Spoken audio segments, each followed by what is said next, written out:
I'm kidding. You thought?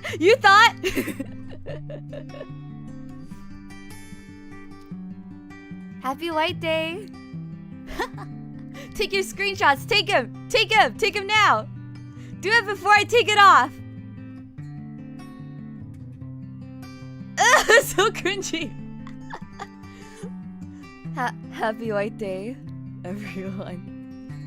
Thank you for always being here for me, and always bringing a smile to my face. Anyways, yeah. These flowers are they're for you. Take him. I can't stand this. This is just embarrassing. Anyways, yeah, I wanted to do something White Day because this stream is not a White Day stream. This stream is not a White Day stream, okay? I only got one Valentine's Day card and exchanged Valentine's Day cards with Fish, so only one person deserves this scene. How are you doing? Also, happy White Day. Happy White Day to you too. This is just a little something because I know this stream is supposed to be super niche and probably nobody wants to watch it, so if you do, this is a present for you. Hey yo bro, what's up bro? You like it? Should I keep it on? Should I keep this on the whole time? I kinda look good. Yeah. Link in description if you want to put it on. There's like a bunch of different colors. I chose the white one because I look good in white. I look good in white and red, I think. Your call? I thank you. Anyways, now that's over with. Delete that. There we go. We're back.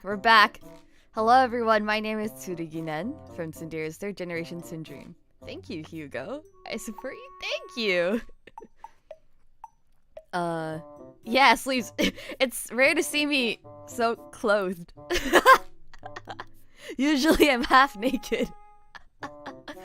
Yeah. Today I would like to talk about my review for Love is Blind Season 2 and Season Japan. Season 1 was like a few years ago, so I'm not gonna talk about it at all. Unless it's to compare something else. Some other shows I might mention is Singles Inferno, which is a Korean dating show that was on Netflix. I have water next to me. I'm gonna go hard, okay? I'm gonna go hard. Anyways, let's go back, okay? Alright, let's just chill for a second.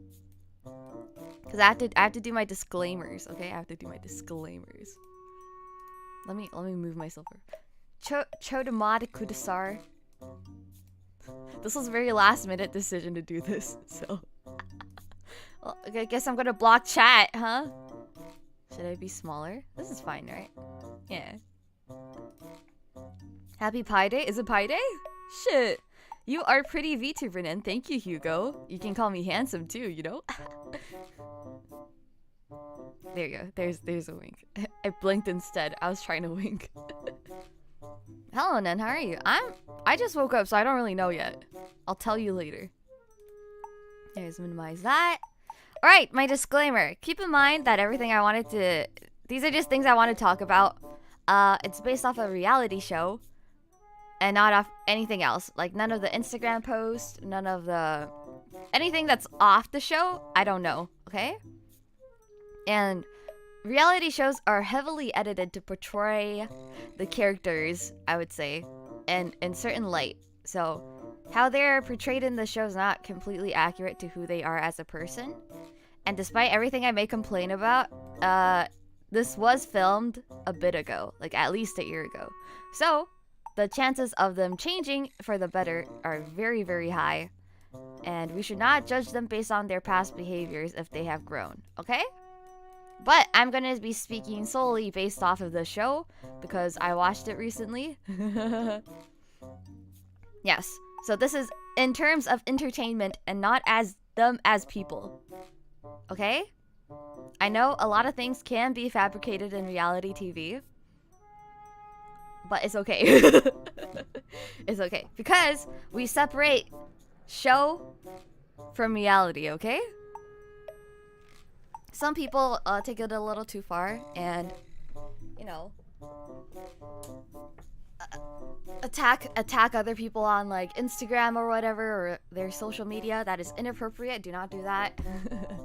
This is just a review of the show, okay? Show. Not you as people. If any of the Love is Blind contestants are watching this, great job. I hope you guys find love. You guys are great. Thank you for putting yourself out there for me to watch. Aight, that's it for my disclaimer. You guys ready? I did prepare a few photos, but I haven't loaded them in yet. First of all, what outfit are you wearing? It's in the description. If you look under Sushi Sappo's credits, it'll be that one. It's actually a full image, but I had to cut it so I could move with it. Ueno, welcome. What's up, bro?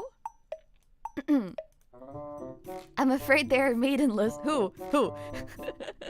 The contestants or me? What are you talking about? I'm not maidenless. Oh yeah, daylight savings fucking me up. Fucking taking away an hour? Dang. How could you? How could you? Is my BGM audio check? Is my BGM too loud or too quiet? I can still change it. I speak English and Spanish then. Oh, Espanol? Tu casa mi casa. Hell yeah. I killed that. Contestants? Oh, okay, good. Sí. Hey. Hola, ¿cómo estás? Imagine being maidenless, brought to you by the maidens. What the fuck?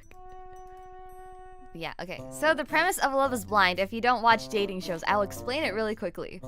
Basically, little did you know, just invited them to live inside your world. Oh, I thought Casa mi casa meant like your house is my house. I thought I was claiming their house. Bruh. As long as you got brothers, true. If any, dude, I wish my homies would be on my side. Dude, Kazu and Tomo are both having collabs today, and they're all white day themed, and I'm here complaining about reality romantic shows. They're having little collabs for White Day roleplay. They're having little roleplay, and I'm here talking about survival shows on Netflix about romance. Am I bitter? No, I'm not. Okay, listen. Yeah, no matter how much you might not like a character, never send it to any people involved. Wise words, self. Love you, bro. Dude, I love seeing people in love, okay? Listen up. I can't have romantic feelings myself. So, seeing people in love brings me the greatest joy. I want to see people happy. Alright? Who cares about maidens? You got homies. Unless your homies are making roleplay streams. I mean, technically, I did participate too. I did kind of roleplay a little bit. It's a little hard. But yeah, I love love. I love the idea of love. I think the idea of like soulmates, any of those like tropes, you know, like childhood friend tropes, neighbor tropes, the transfer student trope, any of those, fun. I like it. Let's go.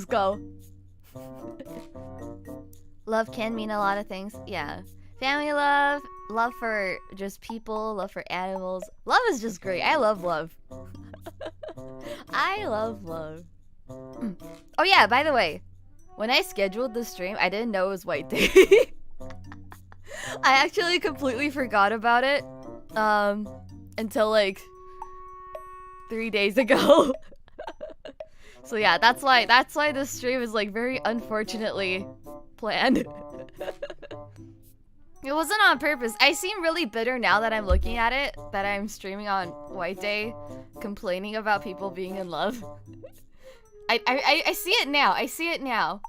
But that wasn't the intention. Yeah, looking pretty handsome. Thank you, Fugue. Hugo, you're really complimenting me today. What's up, Hugo? you try to hit on me, bro? Love is for people who can support. Yeah. Singles have it forgetting about White Day. Dude, I almost forgot about Valentine's Day. I didn't even do a Valentine's Day stream. I just had a day off. Yeah. If you don't remember the day, of course you're not getting a date. It hurts.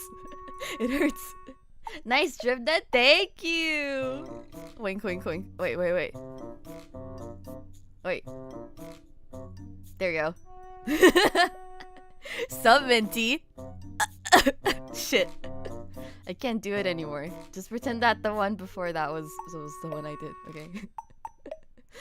just pretend it happened, okay? Wait, let me explain the premise first, okay? Where's the Supreme logo at, bro? I wish. I like Adidas, though. Let me explain the premise! Stop interrupting me, God! So, the premise! A bunch of hot okay. a bunch of hot singles near you apply to this show, right? They get picked out. And they're split into men and a woman.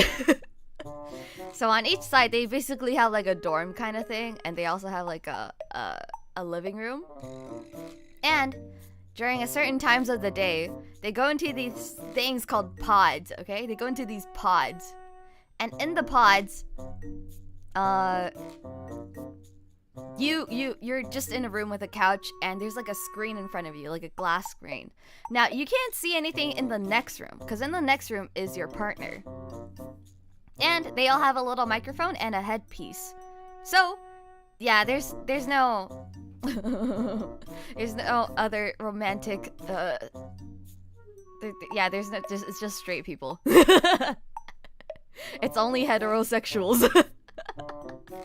Yeah. Unfortunately, for this show, I think they're still testing the waters out, because they right now there's season 1, which was in America, season 2, which was also in America, and there's Brazil and Japan. So these are all the seasons. There's 4 in total.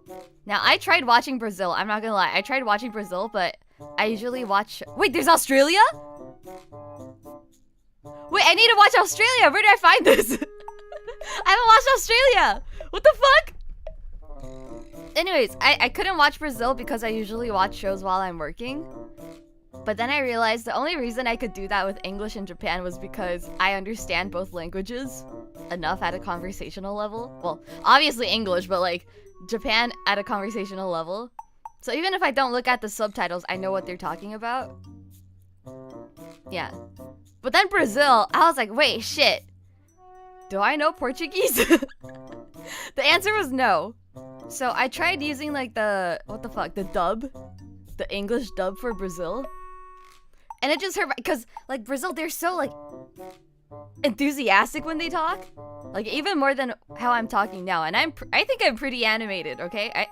Okay, not a joke because I'm an anime person, but like I think I talk pretty animated and pretty like dubby, okay? But the English dub on the Brazil show was like, oh, haha, are you what do you do for a job? But like when they actually talk, like the original dub, the original voices was completely like not the same. It wasn't the whole tone of the way they speak is so different. So that means I can't watch the English. I can't watch the English dub. Some movies, okay, some movies on Netflix, they do the dub really well. Like there's one movie I really like and I always suggest to people called Platform. Yeah. Super good. So kind of like early anime dubs. No, they just sound dead in the English dub. Like actually, like, haha. You are very energetic. How many kids do you want? And I was like, this is shit. So yeah, I have to find like a week where I can fully focus on the Brazil show to watch it. Kolnenen. And chat. What's up, bro? What's up? What's up, Uncle Red? But yeah. So, you're in these pods, right? For example, I'm in a pod. You're in a pod. We can't see each other, but we can hear each other because you have headphones on, like an earpiece, and I have a microphone. We all have a microphone, okay? We can't see each other, and we can't touch each other. Because the whole point of the show is to see if love is blind, based on a spiritual and emotional connection. Why am I so excited? Nan looking very handsome, thank you. Thank you! You think compliments are gonna get you anything? They're not. You're not gonna get anything from me, okay? You look so cool in suit, bro. I like suits, actually. They're a little stuffy. Is this stream a pod or are we in the show? Hi, Kakarot. How was your day? Oh, your royal babies. Stupendous today. The fuck? Is that what they did? Dude, remember? Oh, sorry. I'm going off tangents now. You guys are distracting me. You know Sailor Moon Stub? Usagi? I really liked her voice actor. I'm not gonna lie. Her dub was like really good. They make you happy, which is what I want to get. Oh, bro. Dub discussion is important. This stream is gonna be 3 hours, isn't it? I'm not gonna get through everything I want to say. I was watching Beastars! That's not Love is Blind! Beastars is good though. What's the arc in season 2? Okay, we're completely off topic. I don't care anymore. Whatever. So yeah, basically they all have like a little they all have a little notepad and they just like, oh hi, how are you? And they talk about stuff, you know? Like family, what are your values? What are you looking for in a marriage? Do you want a family? What's your backstory? All that kind of stuff. They discuss it. And they have like little chats as well. Just to get to know each other a little better, you know? See if they vibe or not. What's the vibe, you know? I remember seeing for Kakashi saying... Isn't that like a... Ain't that like a gang thing? I saw that on like channel 5. You know Andrew Callahan? Never got into Sailor Moon, but kind of want to binge watch it. Yeah, it's good. Did they teach you the techniques on how not to be lonely? You talk about date shows, that's nice. Thank you. I love dating shows. I think they're very fun. Oh, it's different? Oh. If it has an E, it's different. Hi, Nan. Happy White Day. Happy White Day, no saying. Anyway, so... after, I think this is like 10 days. Yeah, so they're in these pods for 10 days, drinking alcohol, getting to know each other, and eventually once you get to like a certain point with someone, you can decide if you want to propose to them or not. Okay? And so you propose without seeing them, okay? You're not supposed to ask stuff about like appearance, ethnicity, any shit like that. Because this is Love is Blind. We're trying to see if love is really blind or not. Can you love someone without knowing their body type, their hair color, their facial features, their stuff? Yeah, you know? Can you? So, once you get to the proposal, person who proposed gets on one knee, gets out a ring, busts it out. Will you marry me? And another person either goes yes or no. And there have been no's on the show, which is, it was really shocking to me, I'm not gonna lie. And Love is Blind as hell. I've gone through 2 bankruptcies. Hello? Are you just gonna drop that bomb and not further explain that?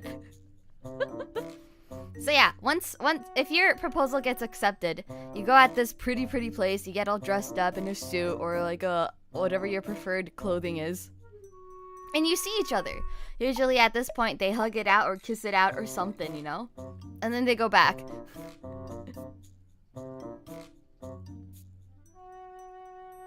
Oh, yeah, it's okay. I am reading it. I'm just not gonna read it out loud because I want to stay on topic. I'm like, what the fuck, Zach? Anyways, this is so funny. Where was I? Oh yeah, and then after that, for like a week, I think, you go to like Paradise, which is whatever the show decides to take you. So in season 2, they take you to Mexico, and you have your honeymoon there. I know, a honeymoon really fast. I thought honeymoons were after weddings, but apparently not. And then you meet all the other contestants that you speed dated. Basically, everyone dates each other. It's kind of weird. Yeah. And so everyone meets each other, so they think like, oh, do I regret this? Have there been any Yes, there has, group boy, there has. Yeah, so there are like actual NTR moments in the show, I'm not gonna lie. And like sabotages, you know. There's a lot of gaslighting too. Yeah, and then after that, you have a stage where you live together. So the show provides an apartment, and you live together for 2 weeks. So you get to learn each other's like living habits. You get to learn what the other person is like with their phones. Keep in mind that in the show, at the beginning in the pods, they have no contact to the outside world. They only have the pods and the other contestants. Yeah.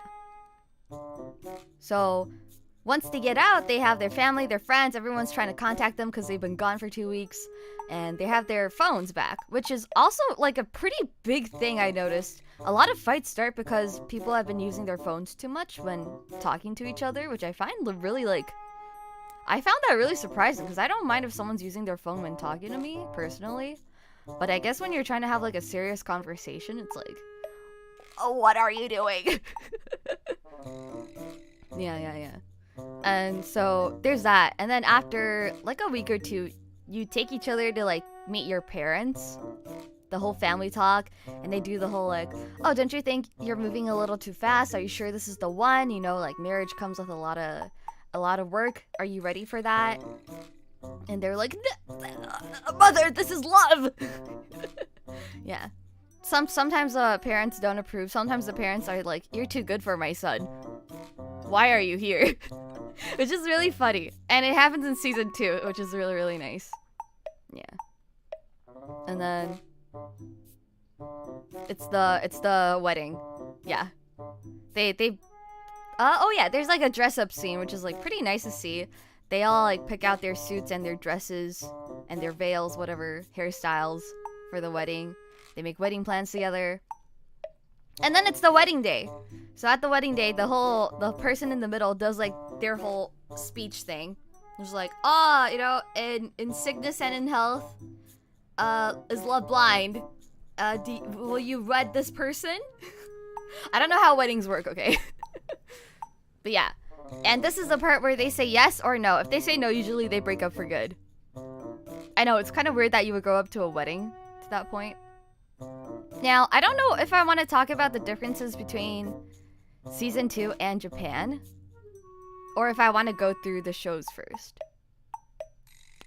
I think I'm going to go through the differences. I was going to save it for later, but I think it'll be nice just to like set the mood for each season.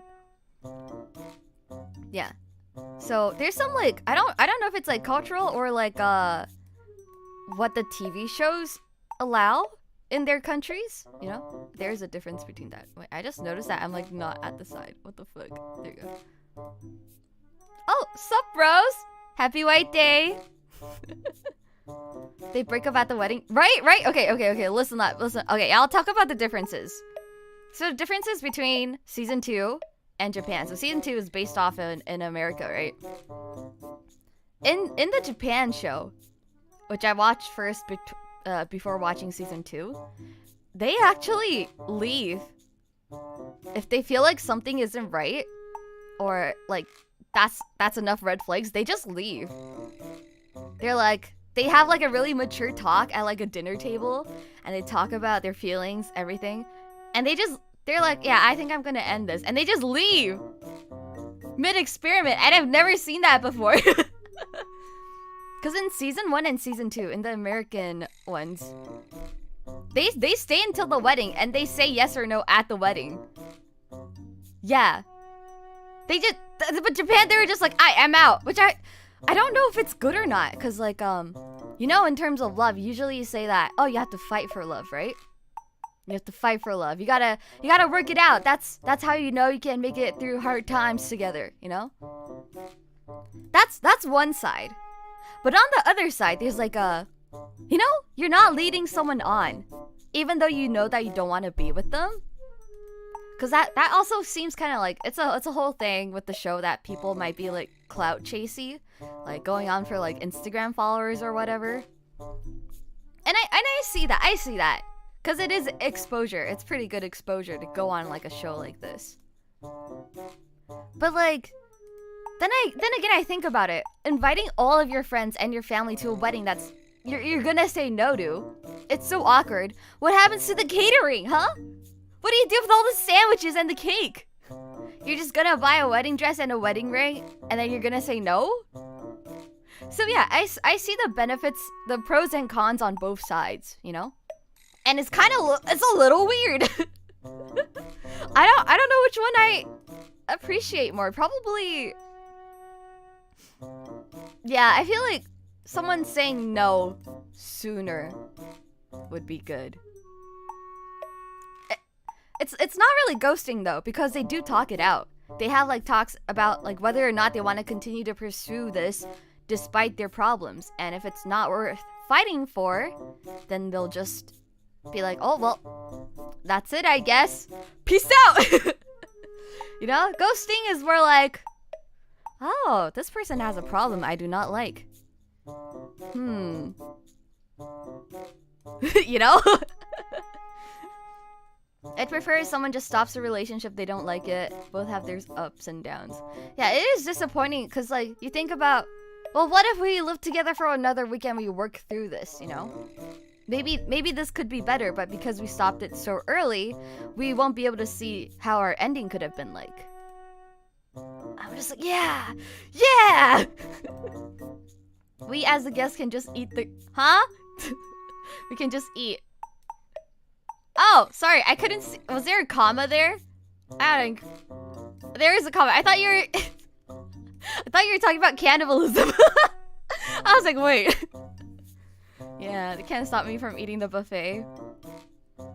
Who pays for the wedding, the show or the contestants? So this I'm not actually completely sure about how it's split. I do think there's some differences between season 1 and season 2 and Japan. Like, some people said that the food was paid for, but I do believe that they paid it for themselves. I'm sure the apartments... Because they're designated apartments to live in. It's all the same apartment.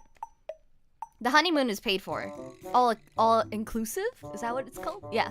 All provided honeymoon. I think the apartments are provided. And I think the wedding rings you have to buy yourself. And everything after that. The wedding, I think you have to buy yourself too. Because... everyone wants like different stuff for the wedding, but it's always at the same venue too. So maybe they provide the venue, but all the plannings for like musicians and food and stuff they have to do. Yeah, I'm pretty sure. I'm not sure. Don't quote me. I'm pretty sure. I swear, every time I tune into one of your streams nowadays, I'm pleasantly surprised by the outfit. I like dressing up. I want like 50 more outfits. It is kind of like Hunger Games, isn't it? Yeah.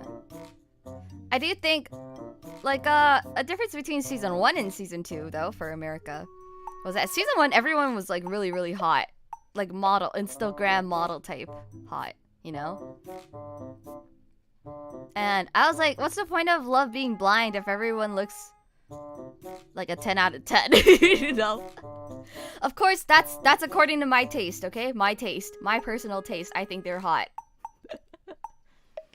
But it's like a win-win situation. Like, if you fall in love with someone, no matter what, they're gonna look good, right? Yeah. That was a problem I think I had with the show. The rings must have been from plastic gacha machines. Wait, that would be fun though. Wait, write that down. Write that down. No, like, someone actually gave like their mother's wedding ring as a proposal ring. Like, that's so much pressure, right? Because it's like, what's it called? Heirloom? Yeah, like imagine paying for a wedding, putting down all the down deposits, clothes, food, and all your friends and family are there, and you say no? Isn't that so embarrassing? That's so embarrassing. Anyways, so there's 4 couples on Love is Blind Japan, but only 2 of them made it to the wedding. And both of them said yes. I'm spoiling it. I don't care, you're here at a Love is Blind stream. They said yes. Both of them. So it's a 100-100 rate. Or 50-50 if you count from the beginning proposals. Season 2? What? Was there 5 couples? Yeah, there's 5 couples. All of them waited until the wedding. And I'm not gonna tell you how many worked. Go watch it yourself. Here's a spoiler alert, it's on my tweet. It literally says Love is Blind review, what do you think? I would accept a ring pop. If someone proposed to me with a ring pop and we vibe, okay. Just kidding, I'm gonna be the one to propose. Okay, and okay, listen up. The next difference, children, close your ears. Everyone under 18, close your ears right now. Are your ears closed? Cheeto proposal. Yeah, have you ever seen those like late? Oh no, Pringle chip circles? Use that to propose.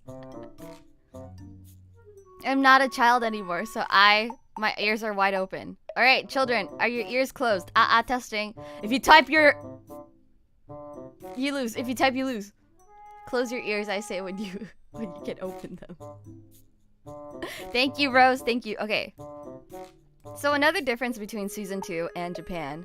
This is getting weird then. Hi, Kevin. You don't have work to get. You don't have work today. Hey, wait. Let me do it quickly so the children can open their ears.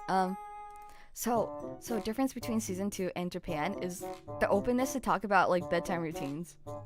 And I was completely shocked about this. Okay. Because the Japan one, they never mentioned it at all. Like 0. They don't talk about bedtime routines at all. 0. Absolute 0.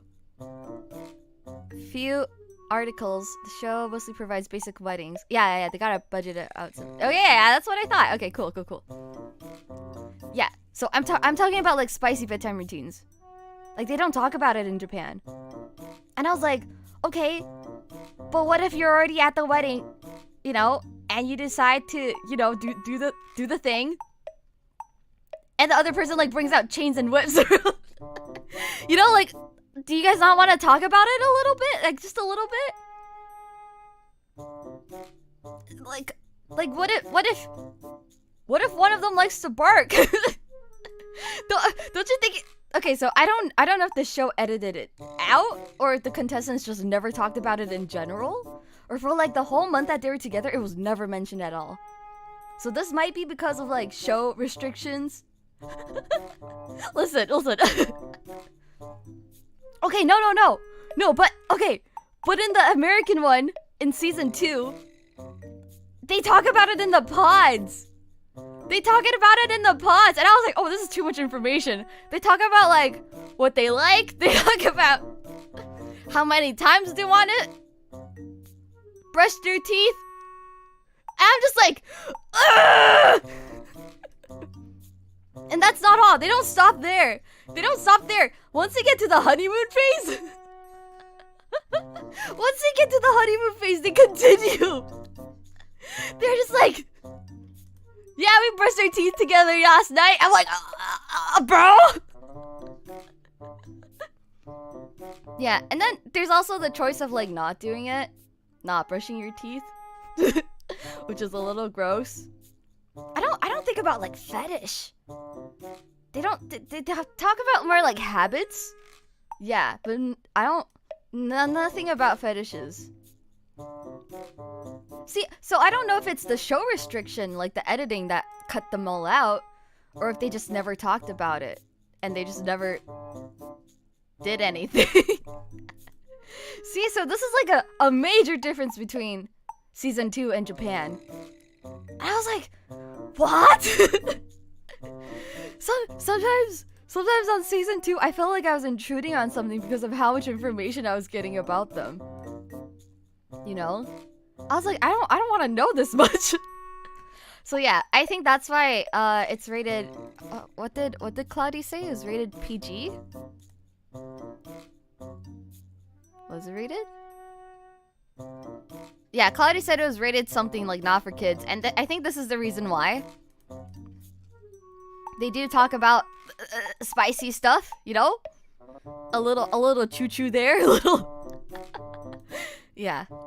So, yeah, I don't know. That weirded me out. After hearing nothing about it and then hearing everything about it, I was like, this is so weird. Zach, if you don't understand, you don't understand. It's okay. If you don't understand, you don't understand. And on the season 2, there's a lot of gaslighting. Well, not a lot, but a little bit. There's a little bit of gaslighting. On the Japan one, they had conversations every single night.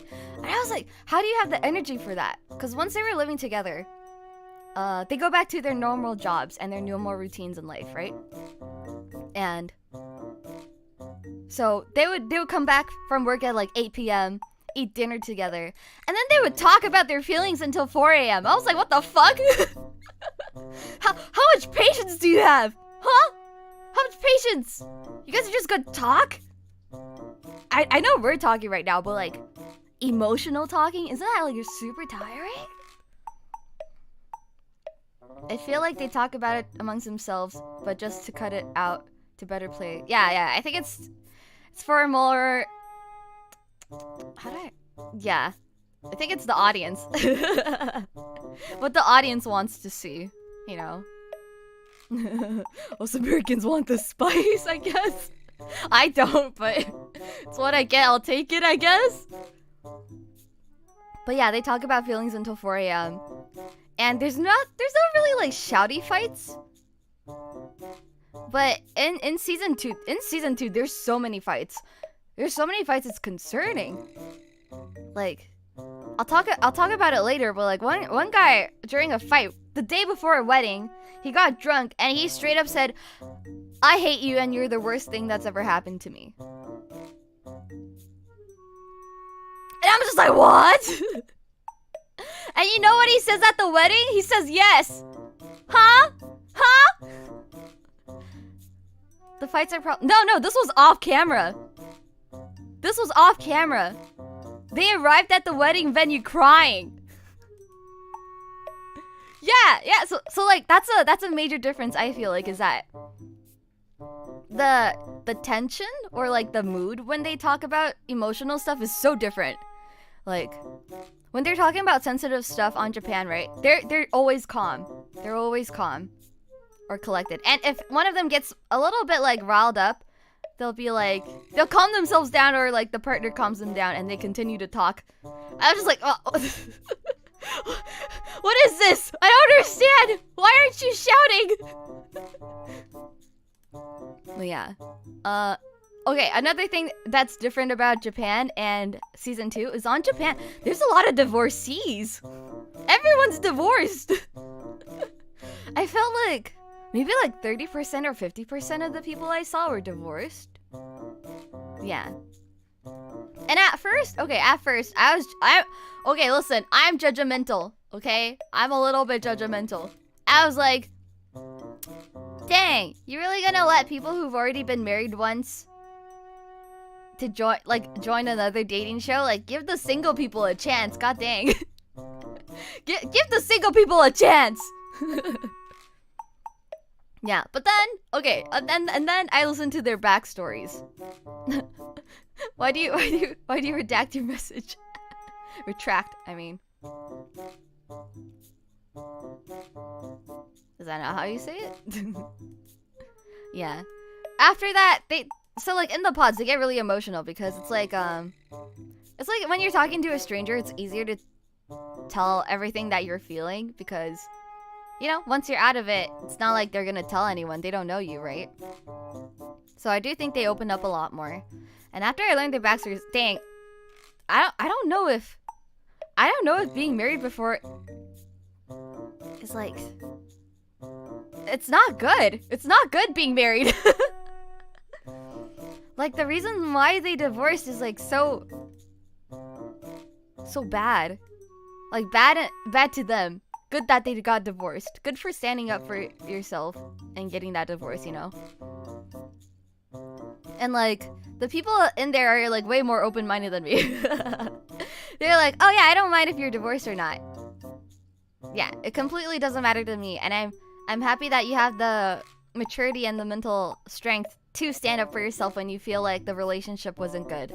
And I feel like that'll be a good thing for us because you can tell me whenever you're having difficulties in our relationship. And I was like, oh my god, you're so mature.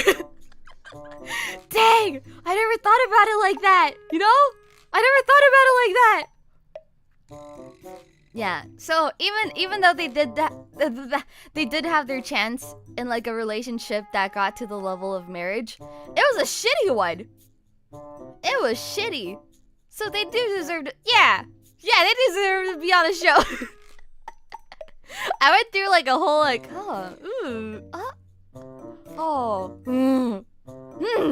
yeah, that's my emotions while watching the show. Yeah. I don't think there's that many like divorced people on season 2 though. Not that I've noticed or anyone talked about it.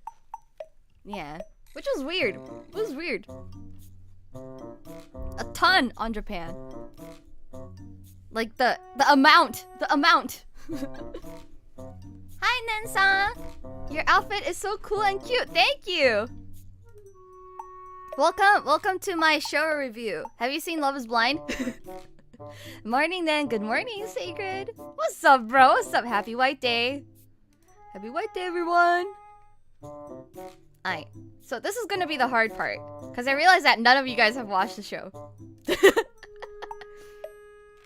Now, I don't know if I want to show pictures or not, okay? Because Love is Blind. And you're not supposed to see their faces. There's like a whole thing I wanted to complain about, but I don't think it'll make sense for you guys if you haven't seen it. I've watched like 3 episodes. Not bad.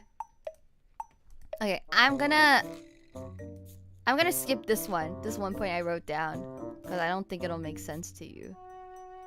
Oh yeah, and also like another thing compared to. Wait, no. Japan had like a lot of. Okay, so there's like a hole beside like the glass wall between the 2 pods, and they used it a lot. I don't know if it was available on season 2, but they used it a lot. Your live stream is really great, Nen. Thank you, Hugo. Are you having fun? Are you having fun? That's all that matters, if you're having fun or not, because I'm having fun. Yeah, so there's like a little mailbox where you can put like handwritten letters or like stuff, like little presents, like a book or something to the other person. But on season 2, instead they had like events. So like they would set up things in their room beforehand that they could do activities together.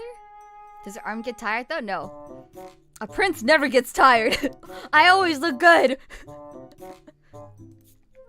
But yeah, I don't know. That was like one problem that I had, because in the show there's a guy named Shane, right? He's a realtor. He thinks that girl 1 is gonna walk into the room, so he has everything set up for girl 1. But then girl 2 walks in, and I'm just like, why doesn't the staff organize the time better? Like, do they just not know who's gonna walk into the room at any time? Like, what if you're about to propose and the wrong person steps in, right? Anyways, I think that was set up by the show, so I was really uncomfortable with that, and I was really mad. Yeah. I think that... I don't know how they set up the dates, though, but it was really dramatic, and they had a whole fight about it. But I think that was totally on the show and was not on the guy. Yeah. Like, imagine, like, you set up roses and everything, and then some other person walks in. Isn't that fucking weird? The staff should have prepared it better, and I totally blame staff. Yeah. There's one part where, I think it was that person. They were fighting about this, and he had set up, like, coloring stuff, like markers and stuff, and, like, paper, a sketchbook. And so they're like fighting, and the guy's like holding his markers and like wiggling his legs around like this. Yeah, if you ever look up season 2 cringe moments, it's pretty funny. Or like embarrassing moments from Love is Blind season 2. They're good. It's good. It's good. The show okay, well the show then blames staff for poor. No, really though, I do think it was poor management. I think it was like ill-willed management on staff side to make him look bad. That was like the one thing I caught. That was like, that's definitely set up. And I think that was like a sabotage. That was like straight up Among Us shit right there. Shows, they don't, okay, so everything's like pretty raw. The only exaggeration you can get is from the editing. So they do splice things up. The reason why they have like metal cups, if you ever watch like a scene from it, they have these metal cups instead of glasses. The fuck? Instead of like wine glasses, they have metal cups instead. And I heard that the reason behind that is because if you're drinking water or like wine, right? And it gets there's no wine left, and then you're talking, and you pour more wine, you keep talking. They aren't able to splice it up and change the timing of each conversation, right?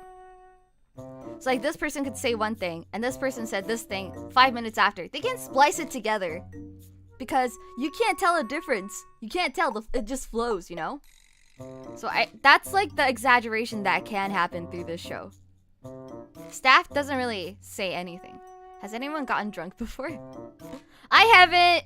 I don't know if I have high alcohol tolerance or what, but like I'm pretty good with alcohol. Or it's just because I eat a lot when I drink. But yeah. Oh, kind of weird. And like, there's always that one person who gets proposed to by the wrong person and actually wants to get with another person, but they accept anyways. That was very, very obvious in season 1, and it happened in season 2 too. And I hate it. I hate it.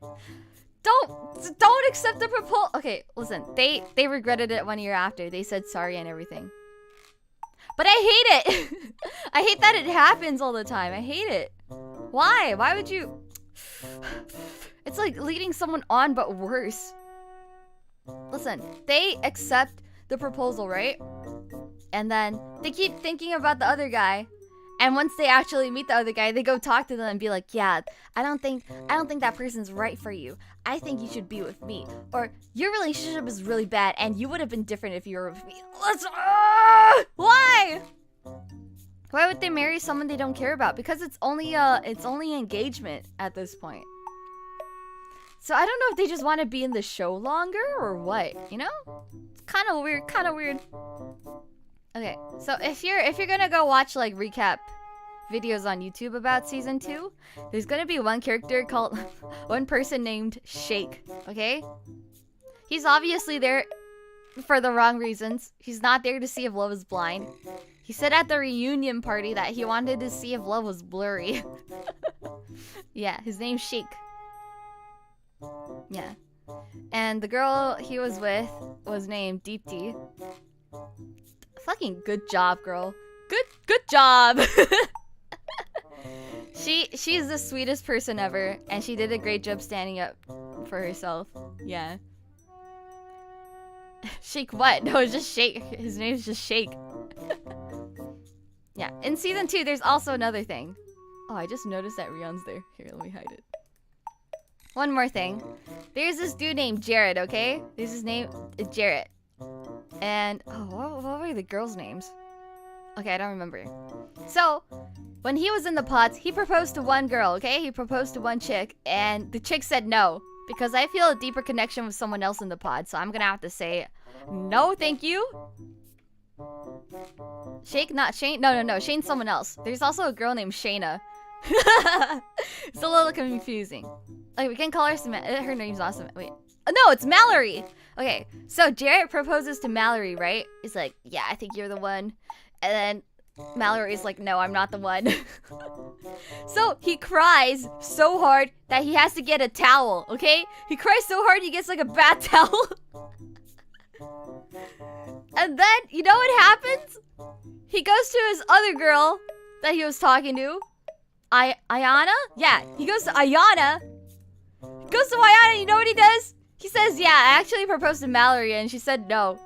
So I'm gonna propose to you now, but don't think that you're the second choice. I was like, bro? Hello? What do you mean? Huh? Yeah. I'm so mad.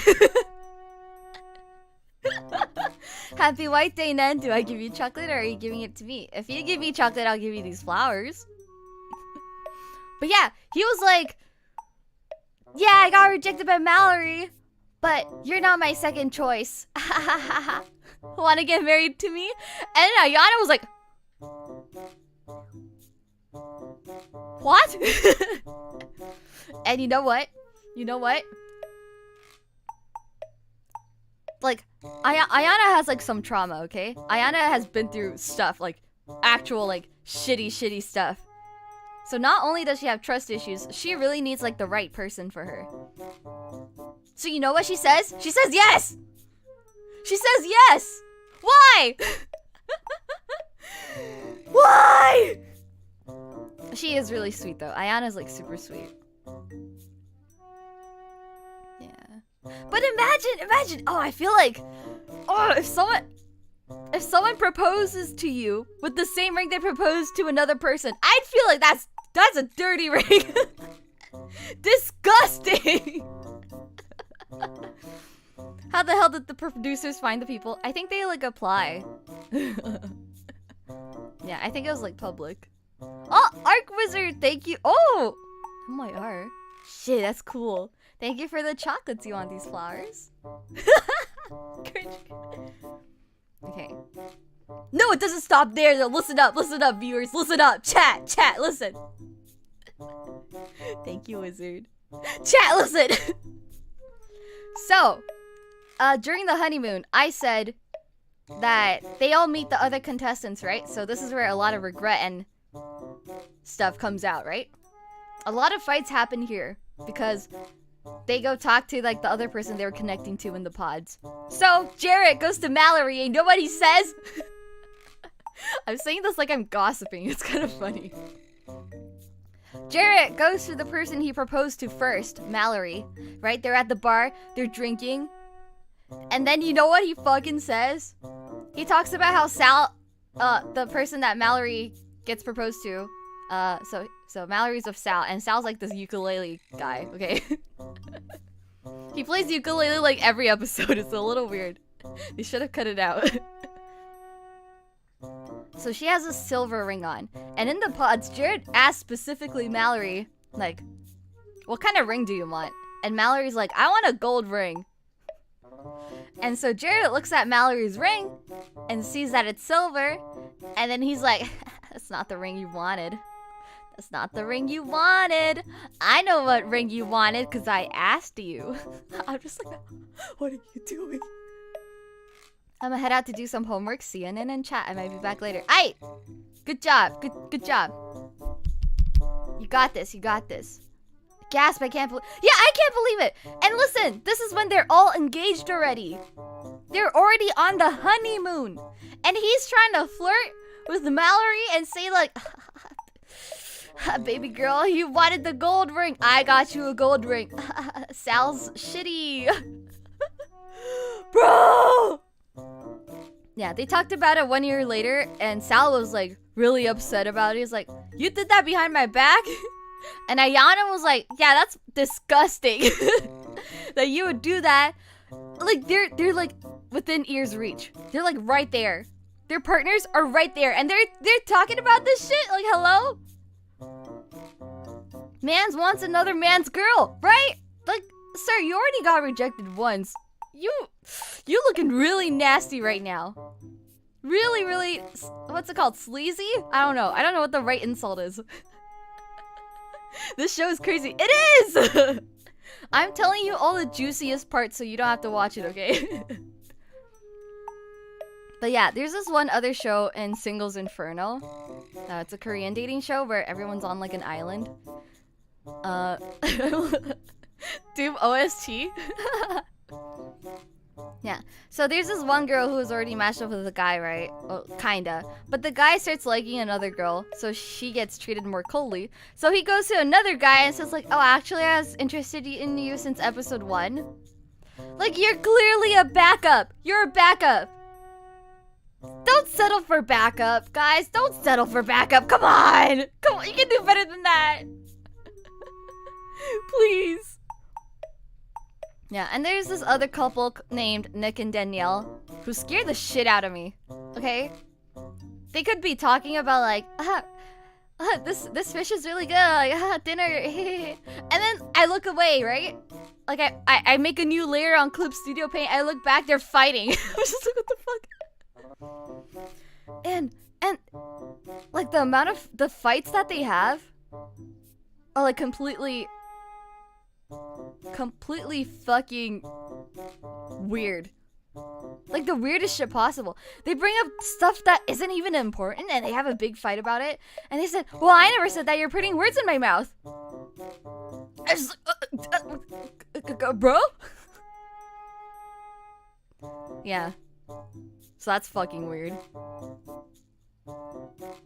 I look away, fight. I look away, fight. Oh my god, we're hugging and like flirting. I look away, fight. And it's like for nothing too. It's absolute nothing. And I thought for sure they wouldn't worked out. I thought for sure they would do like the peace out thing, but they didn't. I was like, you guys don't belong together. But yeah, she's I'm gonna admit it. Danielle's the one who initiated most of the fights. Also, yes, sandwiches should be squished. Yes. Burgers, yes. I squish the shit out of my food. There are couples like that, but I don't understand. No. So, Danielle says in an Instagram post that she has like mad anxiety problems. And she's been working on it. So don't worry. And she's aware of how she is seen on the show. She doesn't want it to represent her because she was really having a really hard time on the show. Yeah. Don't forget that this is like a reality show, so there is pressure, okay? There's a lot of pressure. You have 1 month to decide if you want to be with this person forever and get married. You know? That's a lot to think about. In like this time crunch thing, right? So it's not set up, but it's super raw to the point. Like, you're just like, what the fuck is this? Yeah. Okay, so those are like my major complaints about season 2 America. So now my complaints about season 1 Japan. Can't they give out their phone numbers in case they don't meet their deadlines? So there was one couple from season 1 who like they're still dating, but like they dated other people in between. Yeah.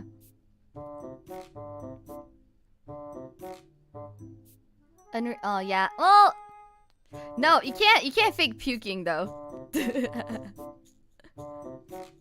Yeah. No. I don't think these are staged. I believe these are not staged. Listen, the show is good because it's like raw, you know? They're kind of couple to start a punch out over what pizza to order. They're like the couple that would bring up stuff that happened like a month ago and start fighting about it. No. Yeah, have a relation, good or bad. Yeah. Alright, so Love is Blind Japan. One of my favorite cast members was a comedian named Odachi. Odachi is like the greatest guy I've ever seen. He's so accepting, and I think his partner was Nanako? Yeah. So she's an ex-ballerina teacher. So can you imagine the contrast between a comedian and a ballerina teacher? The Gap Moe was amazing. And the proposal, everything was so good. But Odachi fucked up. And I'm so sad. The saddest thing about the whole fucking show. I was so disappointed, and I'm gonna tell you about it. So Odachi's like this really like happy-go-lucky guy who's actually really mature and just really wants the world to be better. He cares a lot about family. Nanako has been divorced before, and she's just trying to find her path because she's been doing ballet for like a bit, right? And so she quit recently to go another path. And weirdly, because of how positive Odachi was, Nanako was like attractive, and then like she starts like cracking jokes too. Like Nanako seems like the type that like looks. I'm not gonna lie, I thought she was boring as fuck. But then after at the honeymoon stage, right? They like, was it at Okinawa? I think it was Okinawa. Yeah. They're like at the souvenir shop, right? Cause come on, you're on vacation. Of course you gotta go to a souvenir shop. And then Nanako's like, oh, look at this. I love potatoes. She's so cute. Like, I love these potatoes. And Odachi's just like. And then Nanako's like, look at this. And Odachi's like. I was like, what the fuck is happening? And then apparently Odachi talks about it. He's like, oh yeah, actually in my downtime, I'm super quiet and I don't like talking. I was like, what? What do you mean? What do you mean? So Nanako was basically talking to herself the entire day. And everyone else was going on like adventures and stuff. And Odachi was, you know what Odachi was doing? He was at his hotel on his computer the whole time. I was like, what are you doing, bro? You're on a honeymoon. And so like after that, you know what the breaking point was? They were eating like dinner, right? And then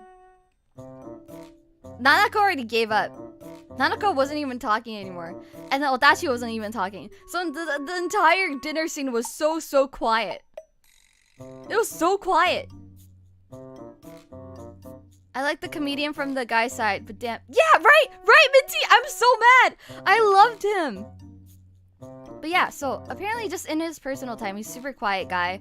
He failed to mention this, and it's just not what Nanako was imagining for their married life. So they didn't even get to the part where they lived together. They just left mid-honeymoon. But yeah, Odachi and Nanako just keep like popping up again because like they have events, right? Because only 4 couples passed. And they keep leaving. So they keep inviting them back for like parties and stuff. But yeah, at parties he's like super happy. And like making jokes, cracking jokes, being like a fun guy, like a normal guy at a social event. But like, I don't know, I'm just like super disappointed and sad. I loved him. If you want to watch season 1, just like watch 2 or 3 episodes and you'll see Odachi's whole story. Don't watch the honeymoon. Just enjoy Odachi while they're together. But yeah, there's also a guy named Shuntaro and a girl named Ayano, and they have a 20-year age difference. 20. Okay, so the internet was pretty rough on Ayano, but I don't think so. Yeah, they got a 20-year age difference. Guy's like 50 something. Was like 50, 54, or 56. Girl's like 30 something. Yeah. So he's I hated him. Shuntaro? You're fucking weird. I also didn't vibe with Ayano at first, but later she's just a sweetheart. She's just a sweetheart. But Shuntaro is like, hey, you're a fucking weirdo uncle. Yeah. They had a thing where in the first week of living together, Ayano had to go home for a week because I think it was like a pet emergency or something. I wasn't really sure. But yeah, they had like a discussion at night and they talked about it like, oh, I have to go back. Is it okay if I do this in the middle of the show even though it's such like a critical time in our relationship? And he was like, yeah, it's totally okay. And yeah. But then after she came back, he was all like bitter about it. He was like, you left me and I feel like you were running away. I was like, sir? Did you not agree to this? So basically he was blaming Ayano for like not having enough conversations with him and not spending enough time. I'm just like, sir, you gotta fix something about you. Alright, Sarjo, what's up, bro? What's up? Yeah, it is old enough to be their parent. So people were saying that Ayano was like a gold digger. I don't agree. I think people are just open to age differences sometimes. Yep, sometimes. Crimson red flag. Yeah, but he was like super bitter about it. He was like, yeah, I feel like you aren't spending enough time with me, and because you left for that week. Despite us like talking through it. And then Ayano was straight up with him like, you talk like you're my manager or some shit. And Shuntaro was like, okay, I apologize for that. Oh, bro, I'm sorry. This is not an attack on you as a person. This is just the you portrayed in the show, okay? Bro, you were like a man-child in the show. What the fuck? At least she was a proper adult. Yeah. Yeah, Rin, yeah! Ayano was like straight up and said what needed to be said. But Shuntaro was a fucking weirdo, and if I met that dude in real life, I'd stay like 5 feet away. I'm sorry. Everyone, say hi to Rin. Look at it. Yeah. Okay. So that's my thought about that person. Okay. And so there's this dude named Priya and Mizuki. Mizuki's the guy. Priya's the pretty lady. So they're both like very business oriented. Okay. Both business oriented. But Mizuki says he's like an entrepreneur and owns like a restaurant business kind of thing. And then Priya owns like skincare. You've been looking for like an hour? Are you enjoying this? Did you watch it? Yeah. So Priya's like an actual entrepreneur. She does like photo shoots for her skincare products. She was like, this wasn't mentioned in the show, but she was like Miss Japan 2016 or some shit. Like really high stuff. But everyone thought I thought it was weird because when Mizuki would like order expensive food, Priya would be like, oh, he's like showing off. I don't like this. I was like, what? Why? I mean, if they can't afford it, isn't that okay? But yeah, Priya was not vibing, and he kept asking a lot of questions about Mizuki's business. Roger! What's up, Roger? What's up, bro? Welcome to my stream. Happy White Day! But yeah, I was just thinking this is entertaining. Yeah, this is a really like washed down, major points only. So Mizuki never really answers Priya's questions. He kind of like dodges them or like doesn't talk in detail. And after they start living together, he goes and invites Priya to his workplace. Turns out he's not the boss of his business. He's not a boss. He's just an employee. And Priya actually understands business. So she was like, well, are you on like did you sign the ownership thing? Do you have like a 50-50 with your partner? And no, his partner was just his boss. And his boss was like, oh yeah, someday I was thinking about like passing down my business to Mizuki-kun. But it's not written anywhere, it's just a verbal agreement. And it's just like a small cafe. It's not a business. Why are you ordering the most expensive alcohol on the menu, huh? So basically, Mizuki was lying. He's a fucking liar! And Priya fucking knew that. She could sense the vibe. That's why she was asking all the business questions, because he couldn't answer them, because he doesn't own the business. Like, she would ask, like, oh, what's your annual yearly estimate of, like, living expenses? And Mizuki would be like, yeah, 2 million. 2 million yen. And I was like, what? Aren't you minimum wage? Yeah. But like, how do you smell that out? Classic anime trope, pretending to be hotter shit than you actually are. Actually though, and I was like super surprised by it because I couldn't sense it at all. But like, yeah, why are you ordering the most expensive thing on the menu? You are pretentious. Priya's right. You are sussy. But yeah, Priya, oh my god, Priya is so cool. Like after that, I think that was like her final straw. She was like, yeah, no. You fucking lied about everything. And Mizuki's like kind of fucking weird. Like when Priya asked him, like, what do you want to do in the future? He's like, I want to travel every week. I want to be in a different country every single week. And so I'm gonna, the reason why I need $2 million is because I'm gonna be traveling a lot. And then Priya's like, okay, well, we're getting married, so like, what about our kids? Like, what are you gonna do with our kids? And Mizuki's like, oh yeah, if I can, I want to travel with the family. Like, you're gonna bring like a 2-year-old to like all the countries you want to go to? Hello? Are you crazy? That's not. They're not gonna have friends. Hello? The social skills doko. You know? Yeah. At least the girl smells it. Yeah. I'm super impressed, and I think hopefully the internet understood why she was saying all that.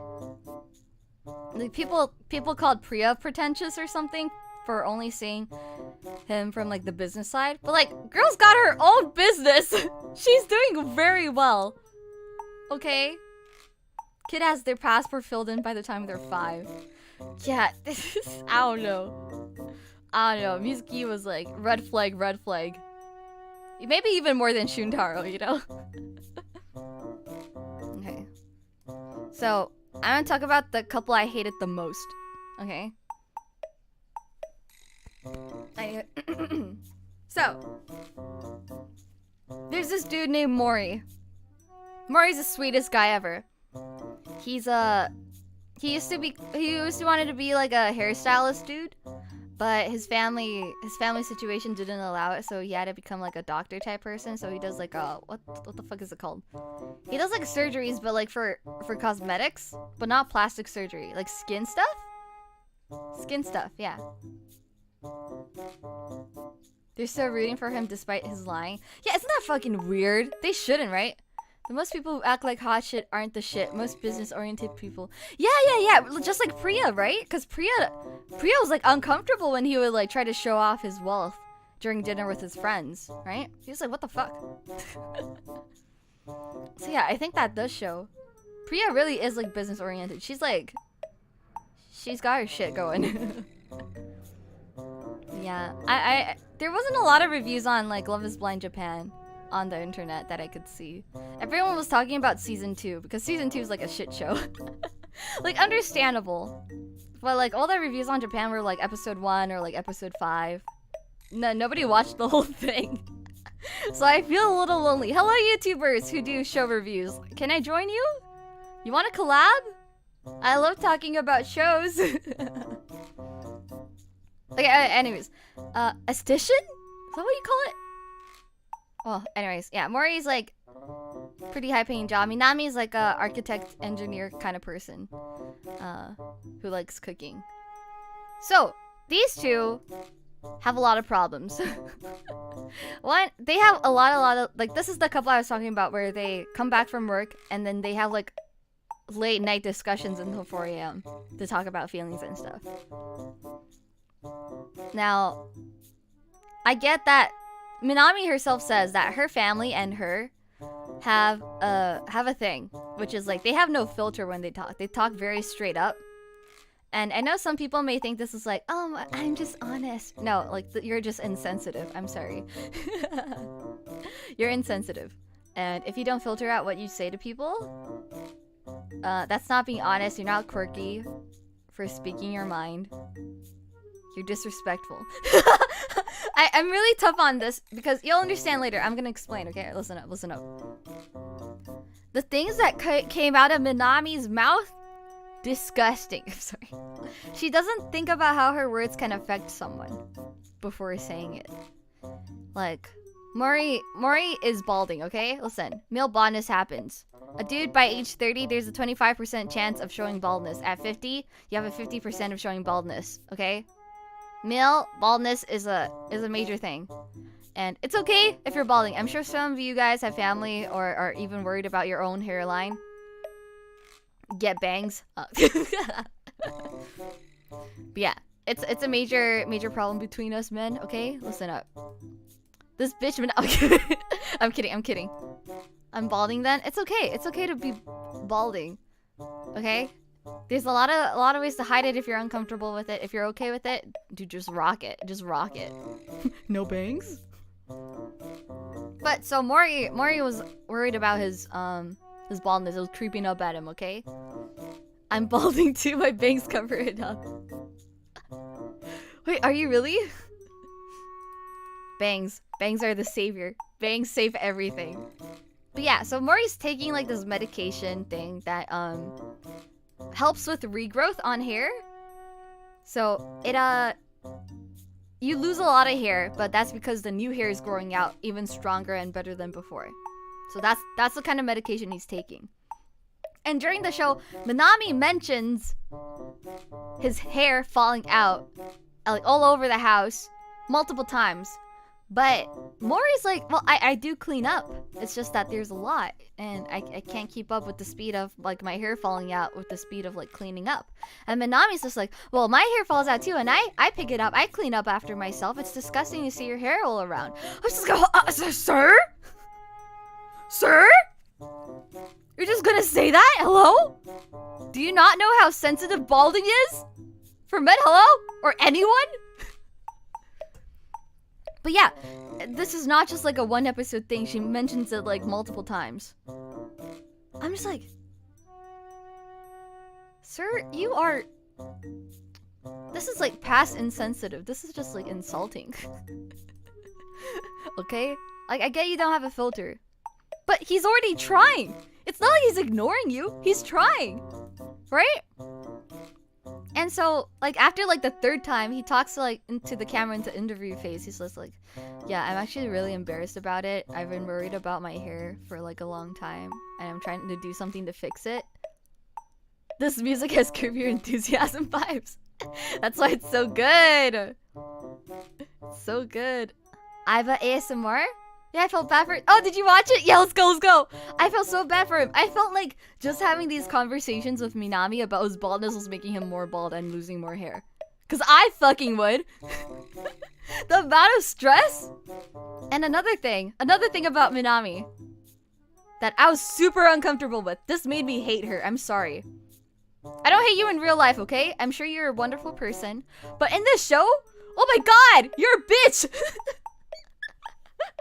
I'm sure you're wonderful, okay? It's just that, you know, if you and me were in the pods, we would not match up. At all. But that's okay. Some people are made for each other. Some people aren't. We just happen to be on completely different spectrums of the love line, okay? Okay, listen up, listen. Minami goes to Mori's house so that Mori can pick up some stuff like clothes and like basic utensils, necessities to the apartment they live together in. Happy White Day, Joshua. What's up, bro? What's up? Happy White Day. But yeah, Minami goes to Mori's house and Mori like shows off his house, right? But it's like a really small apartment. And dude's a doctor, right? He's got money. So Minami's like, wow, he lives in a pretty small place. And he has nothing in his house. He has like the most basic furniture. Like maybe like some cooking stuff. Like really basic. He doesn't even have decor. But then he goes into his room. And you know what he has?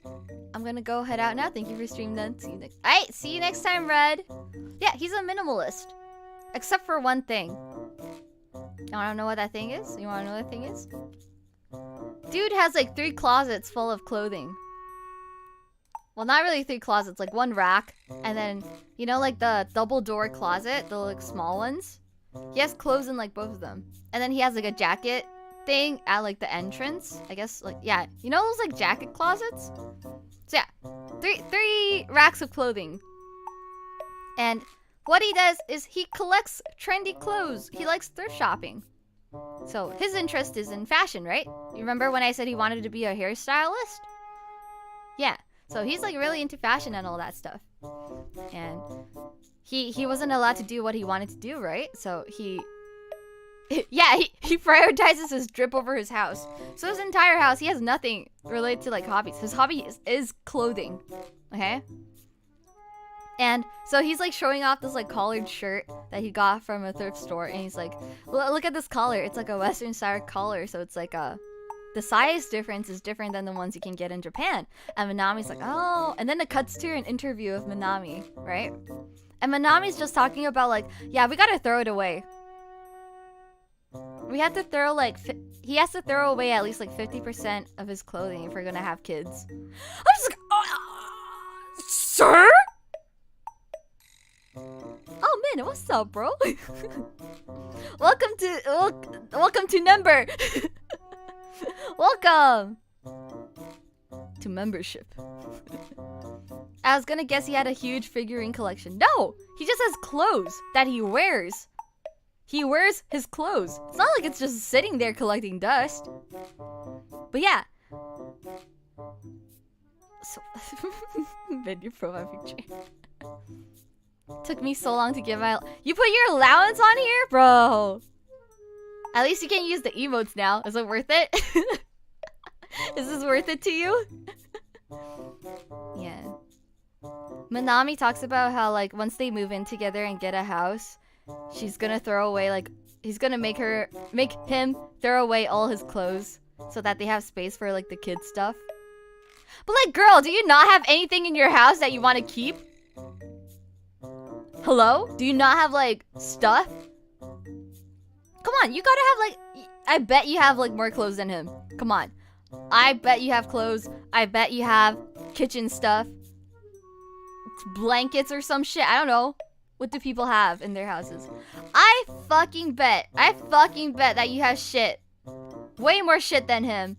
And you're telling him to throw away stuff? Dude, I was so fucking mad. I was so mad. How can you throw away like the one hobby a dude has and you're gonna throw it away? His drip is the most valuable thing to him. Everything else was minimal. He literally doesn't own shit. He literally only owns clothing. He owns clothes. That's it. Yeah, but that was really fucked up. Anyways, they had like a few more...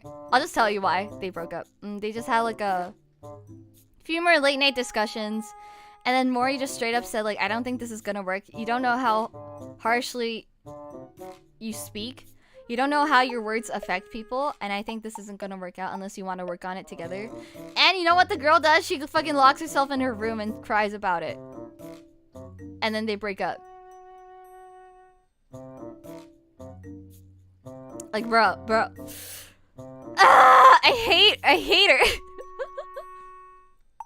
Like, come on. If someone told you to throw away the one thing that makes you happy, like, did you not see how happy he was when he was showing off his clothes and like how, yeah, the collar of a shirt shouldn't matter to someone, but if it does and it makes them happy, maybe you should be happy for them.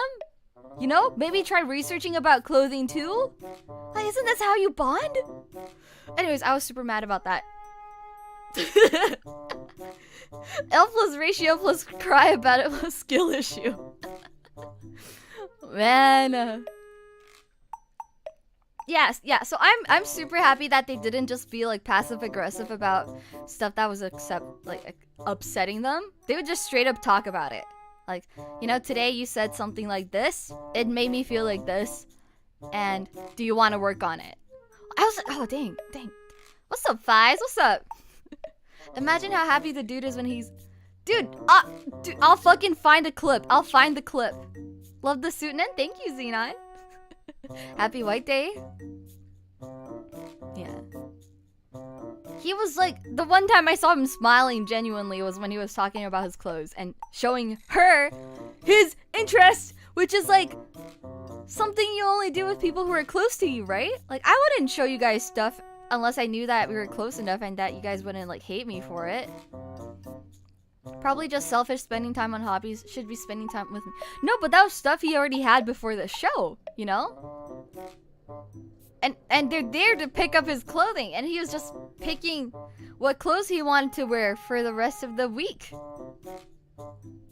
Dude, yeah, if my partner, not that I'm ever gonna have one, but like if my friends, okay? If my homies have passions and fixations, I'm 100% down. I'll learn about them and we can talk about it together. You know? Changer of ways. Yeah, yeah. Like the American one, season 2, they just fight about it. Japan, they like talk through it. And they're really clear with like how they feel. That's like, dang, that takes like extra strength from people. It's hard to talk about how you feel.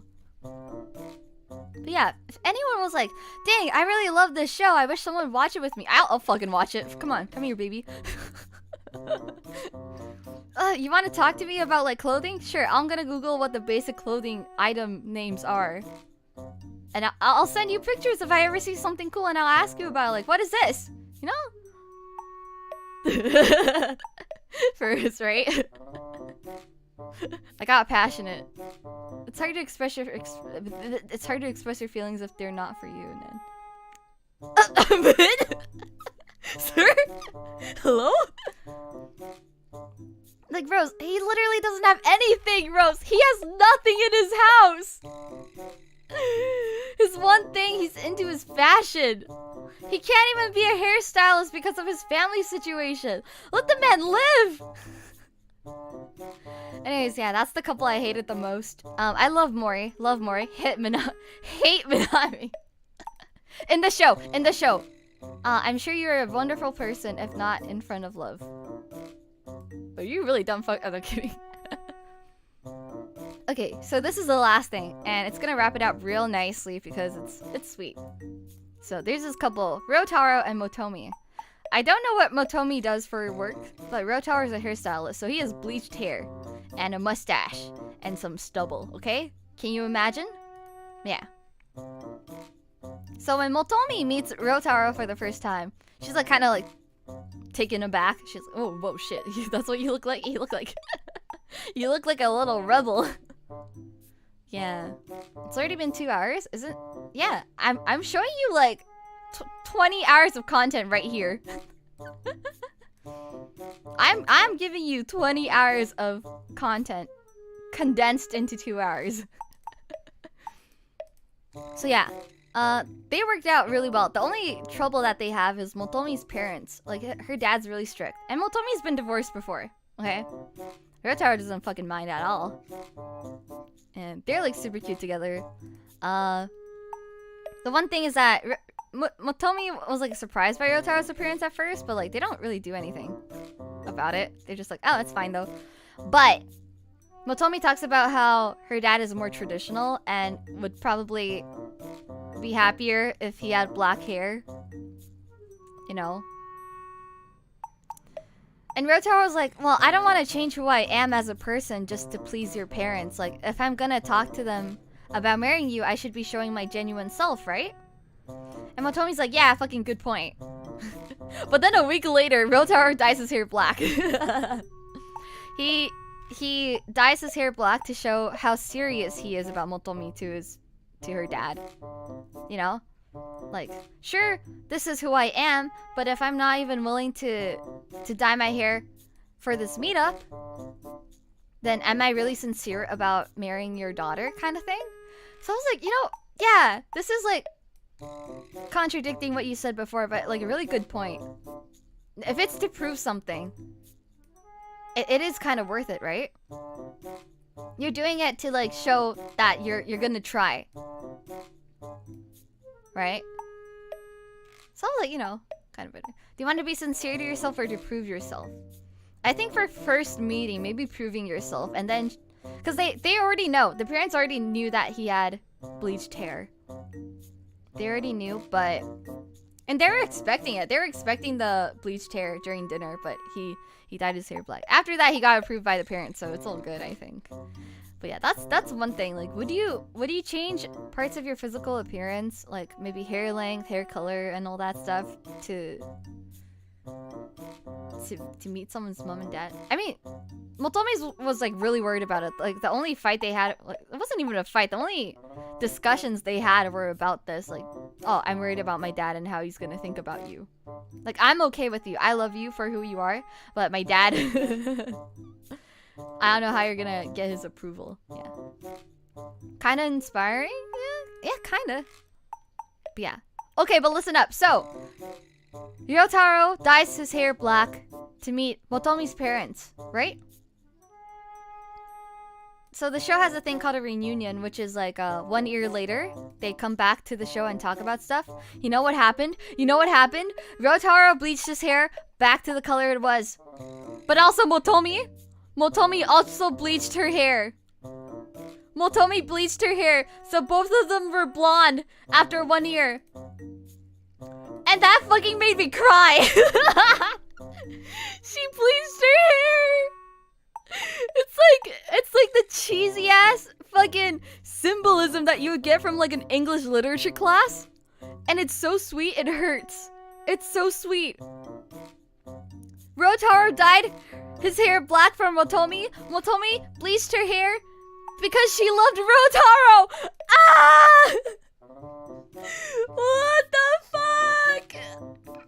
I'm dying. I'm gonna get diabetes. Wait, dudes, no. Their natural hair color is black. The natural hair color is black. The dude already had blonde hair though, because before the show, and during the show. But he dyed it black to meet the parents. And then after, they both bleached their hair together.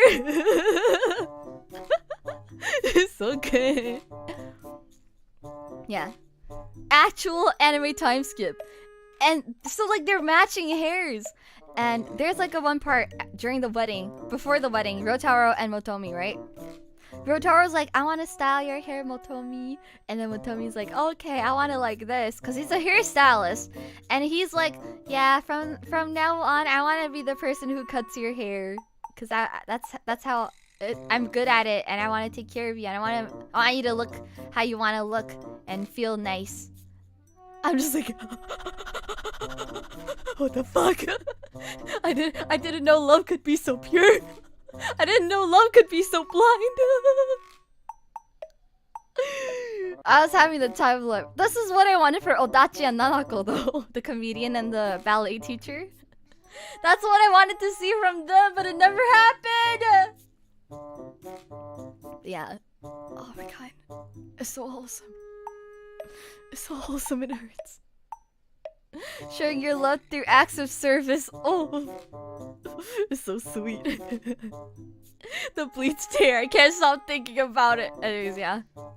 Fucking hell, I didn't know such sugar candy beauty shit existed this century. Right? Odachi be like... Yeah. But that's a gist. I skipped over a lot of people just because I didn't like them, or... Yeah, I didn't like them. I didn't like them enough to talk about them. Yeah. Obviously, a lot of people still have a lot of things they gotta work through, but that comes with life, you know. That's life. Put on something more romantic? No. Silly music only. Sub abstract sub. But yeah, that's the gist of both seasons. I'm gonna go watch Love is Blind Brazil. If I can. Maybe next time I come back, I'm gonna be fluent. Oh man, what do you mean? This is... This is romantic, yeah! This is romantic. Anyways, let's go back to the... Where is my thing? Let me grab that music again. Oh, Kazu's live now. Kazu's live. Short story about a DJ and a detective. What's gonna happen? What? Amiya's gonna cover Blooming in the Mud? Oh my god, I'm so excited. I'm so excited. Wait, I love that song so much. Kalpa's Water? You should do a watch along for Love is Blind. See, I don't like being in voice chat or like or like talking during shows. I like typing a lot. You got a lot of drip today, thank you. What's up, bro? You like it? Happy White Day. I was just gonna get acoustic, bro. So much stuff is coming out. I'm excited. When's that cover coming out? 16th? 2 days. Nice. You can mute yourself? True. Someone has to stream it though. Yeah, today's White Day. It's for the occasion. Let me find it. I always do. Oh, if you're gonna stream it, yeah, let's watch Brazil. What was I gonna type again? Romantic? Okay.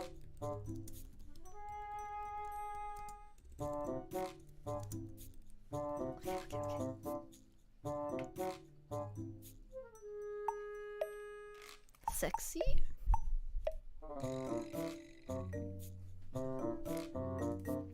Like this one? Learning another language for skill, economic, and communication to watch a reality love show. Yeah, I mean, that's how you learn, right? If you want to be fluent in the language, you just gotta immerse yourself in it. Anyways.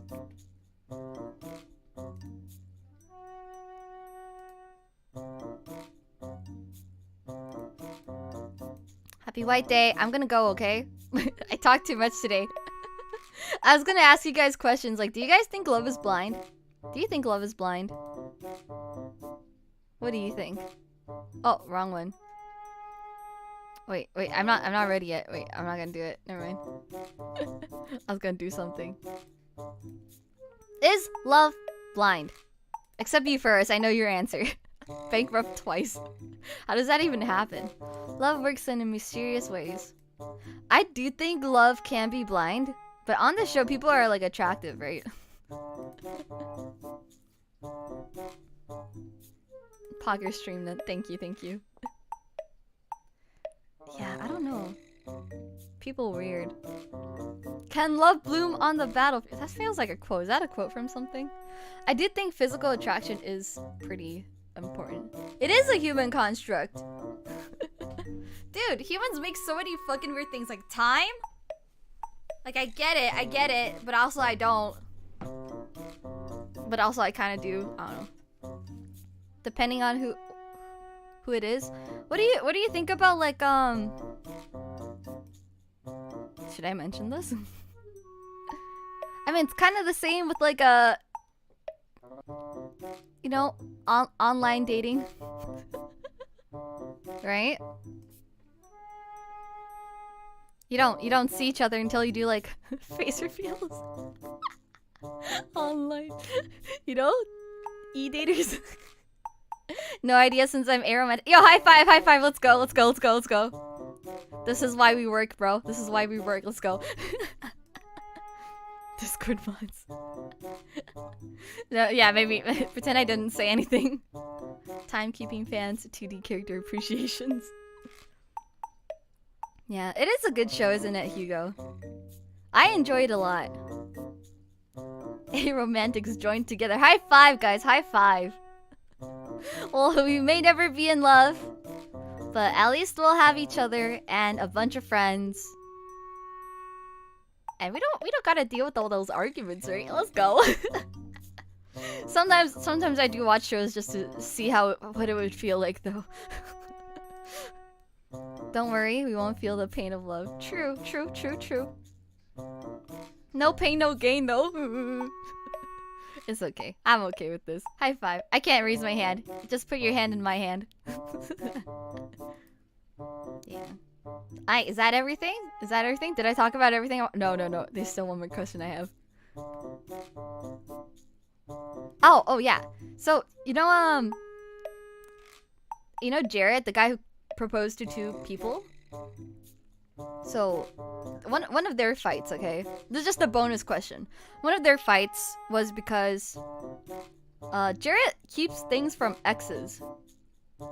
Now, I don't know if any of you guys are actually, like, experienced in love or not, but Ayana, his fiance, was pretty grossed out and mad that he kept things from exes, but he was like, oh, well, it's still people in your life. Like, what if there's an emergency and you gotta, like, call someone, or you need a favor?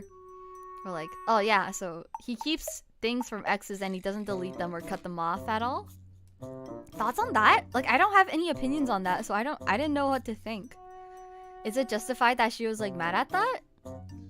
Like, what if your ex gives you, like, a pen? Like, can you keep that, or do you throw it away? But what if it's useful?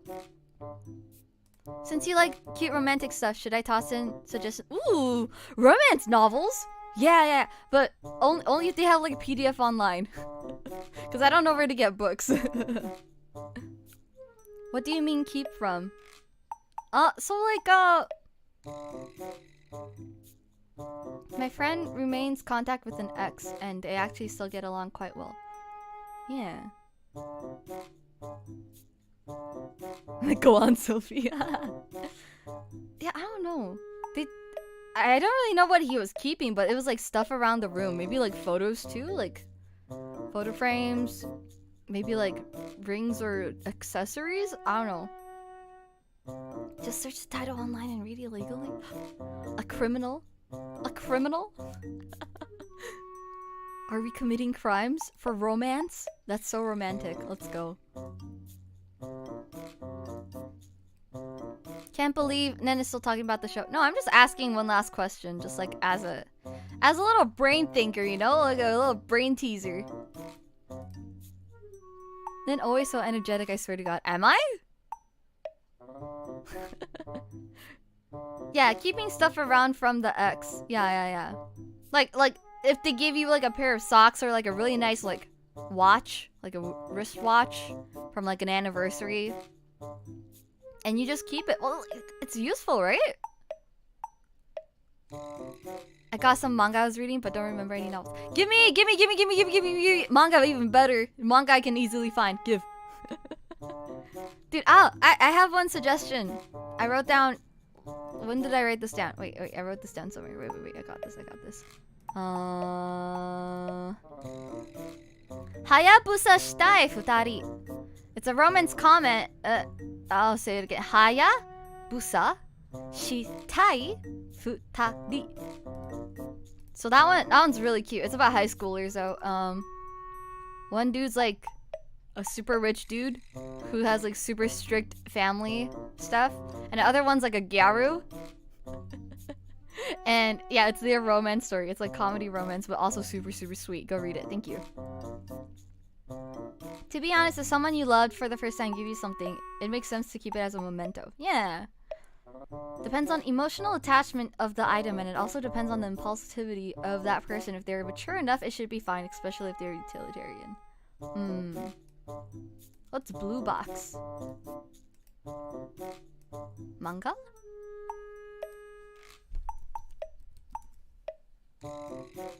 Oh, is this sporty? I don't like sporty ones. Oh, it looks cute though. Okay, I'll read it. The art's really nice. That's some good ass art. Badminton and basketball? Yeah. Nah, no. Why do you like that show so much, Support? Why? Why? Had to go for it, but did I miss anything? Basically, 8 episodes of the show. Nah, you didn't miss anything. It's all good. The only worry I'd have is they're still hung up on the ex. But if they have a healthy relationship post-breakup. Yeah, I feel like if it was a bad breakup, you would just feel repulsed from seeing the items, right? So you throw it away. So if anything he keeps should be like just like normal friendly acquaintance level now. Yeah, I don't know. He doesn't really do anything about it after they fight. But like, yeah. The angel next door spoils me.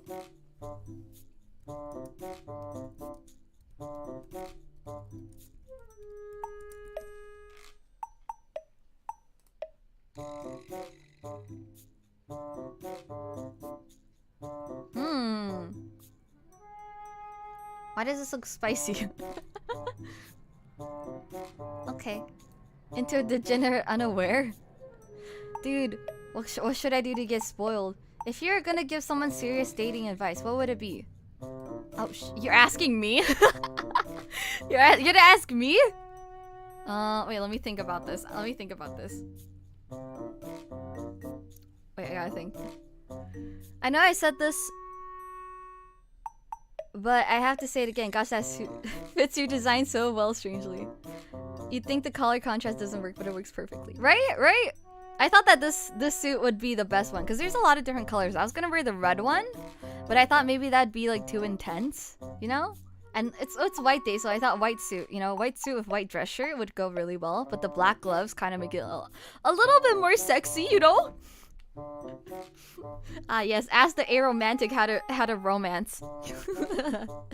Wait, let me see if I written anything down before. Because I do think I have advice, but I just have to think about it. Let me see.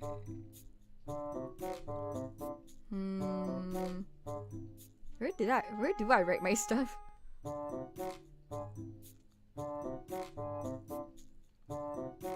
Just like people in general, right? Relationships in general, or like anyone. If you have nothing good to say, don't say it at all. Like if you see like an eyelash on someone's cheek, you can tell them. If you see someone having food in between their teeth, say that. But if you're gonna talk about like, wow, your nose is big, like shut the fuck up. Actually shut up. Or even, I'm not gonna lie, even compliments kind of fuck me up. Like if someone ever says like, oh, you have a really nice smile, I'm just like, well, how do I smile now? I don't know how I do it. Why are you looking at that stuff?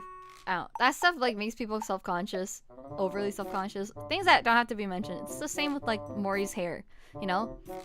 Like it's not something you can fix within 5 seconds or something that you can provide. Like sure someone getting a haircut would only take what? A few bucks and maybe like $50. I don't know how much haircuts are. Like 10 to 50, right? But if you're gonna say something like that, then either you provide the means to change it or you don't say anything at all, is what I think. Same with like school and stuff, you know, like, oh, I've heard this from students, but like, oh, you should go to university. Oh, you should do that. You should get a better job. And if you're not gonna help or provide any assistance and just keep on nagging about stuff like that, you are a problem. And you need to get help. You know? It's unnecessary. You're putting unneeded pressure. Like, if they had the means to do it, they would. And if you're gonna put pressure on them to do something, then you provide the means. You know? But that's like people in general. It's not really romantic. Those are just like my morals. Yeah. Self-conscious. Yeah. Spend time with your partner and make sure you know how they feel about your actions. I think a really good way to learn about each other is do like the... You guys know the love language quiz? I talked about it last time. Compliment as a conversation starter. But I think that's like not genuine because you know how a lot of compliments, like when you get complimented, you feel the need to compliment back something. I don't know. But if you are like trying to find something you like about someone and tell them that, I guess it's better. But if you're just saying it for the sake of being nice, it's a little different. I think intention is really important. Yeah. What was I gonna say? I was gonna say something. Yeah, oh yeah, the love language quiz. I think it's important to do it in terms of what you like and how you show your affection. So like, I think I did the quiz recently. I think my top one was acts of service because right now I'm very busy. I do a lot of shit, okay? You don't see it, but I do a lot of stuff. And I think right now that stresses me out the most. So if someone would help me and like, you know, get me a burger or try to help me with something, I appreciate that a lot because I can tell that the reason that they do it is because they want to ease the stress off and the pressure off of me, right? And so I would really appreciate that. But in turn, I can't provide acts of service for someone else. So the way that I show my appreciation is through gift giving. Yeah. I usually even if it's like a rock or something, I will give you a bunch of, if I like you, I'll give you a bunch of stuff. I'll like pick a flower off the ground and just give it to you with no context and run away. Yeah. That's how I show affection. And I think it's important to know both, like how your partner shows affection and how they want to receive affection. If that makes sense. It's just like the same with apology. There's like apology languages. Like do you want them to feel remorse? Do you want them to fix the situation? Or do you want them to, I don't know what the other one was. There's like a few. But like apology languages are really important too. Like if I'm gonna get an apology, I want acknowledgement. I want you to know how much you fucked up. I want you to know how you made me feel. And to never do that again.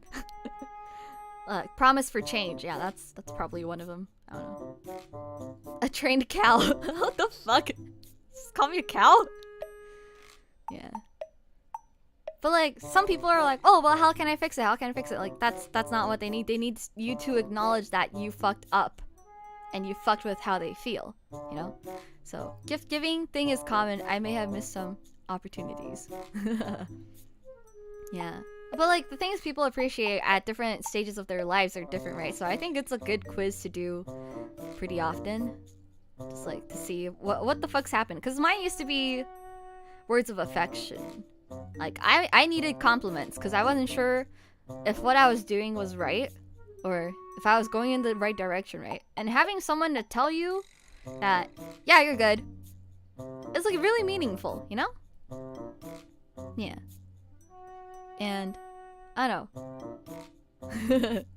If someone like maybe grew up without like Santa Claus or like a family that celebrates birthdays or has a family that actually celebrates birthdays a lot but doesn't have that opportunity anymore, they might think gift giving is like really important because not only does it show that you're willing to give either money, that you spent time. Time is money, okay? Time is equal to money. And people have limited amounts of time. Not me though, haha. So the fact that someone would spend money on you is like already meaningful because it's exchanging hours into a physical item, right? Or picking an item means that you went to a store and you spent hours looking for this one thing that you thought would make your partner happy. And I think that means a lot. I think that's something, well, I guess minimalists wouldn't like it. Really depends on the person, but I personally would think, wow, that's super sweet, and I'm really happy that you thought about me for so long to be able to pick this thing out for me, you know? But then there's also the side like, oh my god, you just want material goods. You're selfish. Yeah, I think it's important to understand what a person appreciates, what a person needs, and how the other person shows appreciation. That's my love advice from an aromantic. Let's go! Yeah. It also gives me anxiety to pick the best gifts, but I feel like if they know that picking a gift gives you anxiety and you still chose to do it, doesn't that mean like a lot?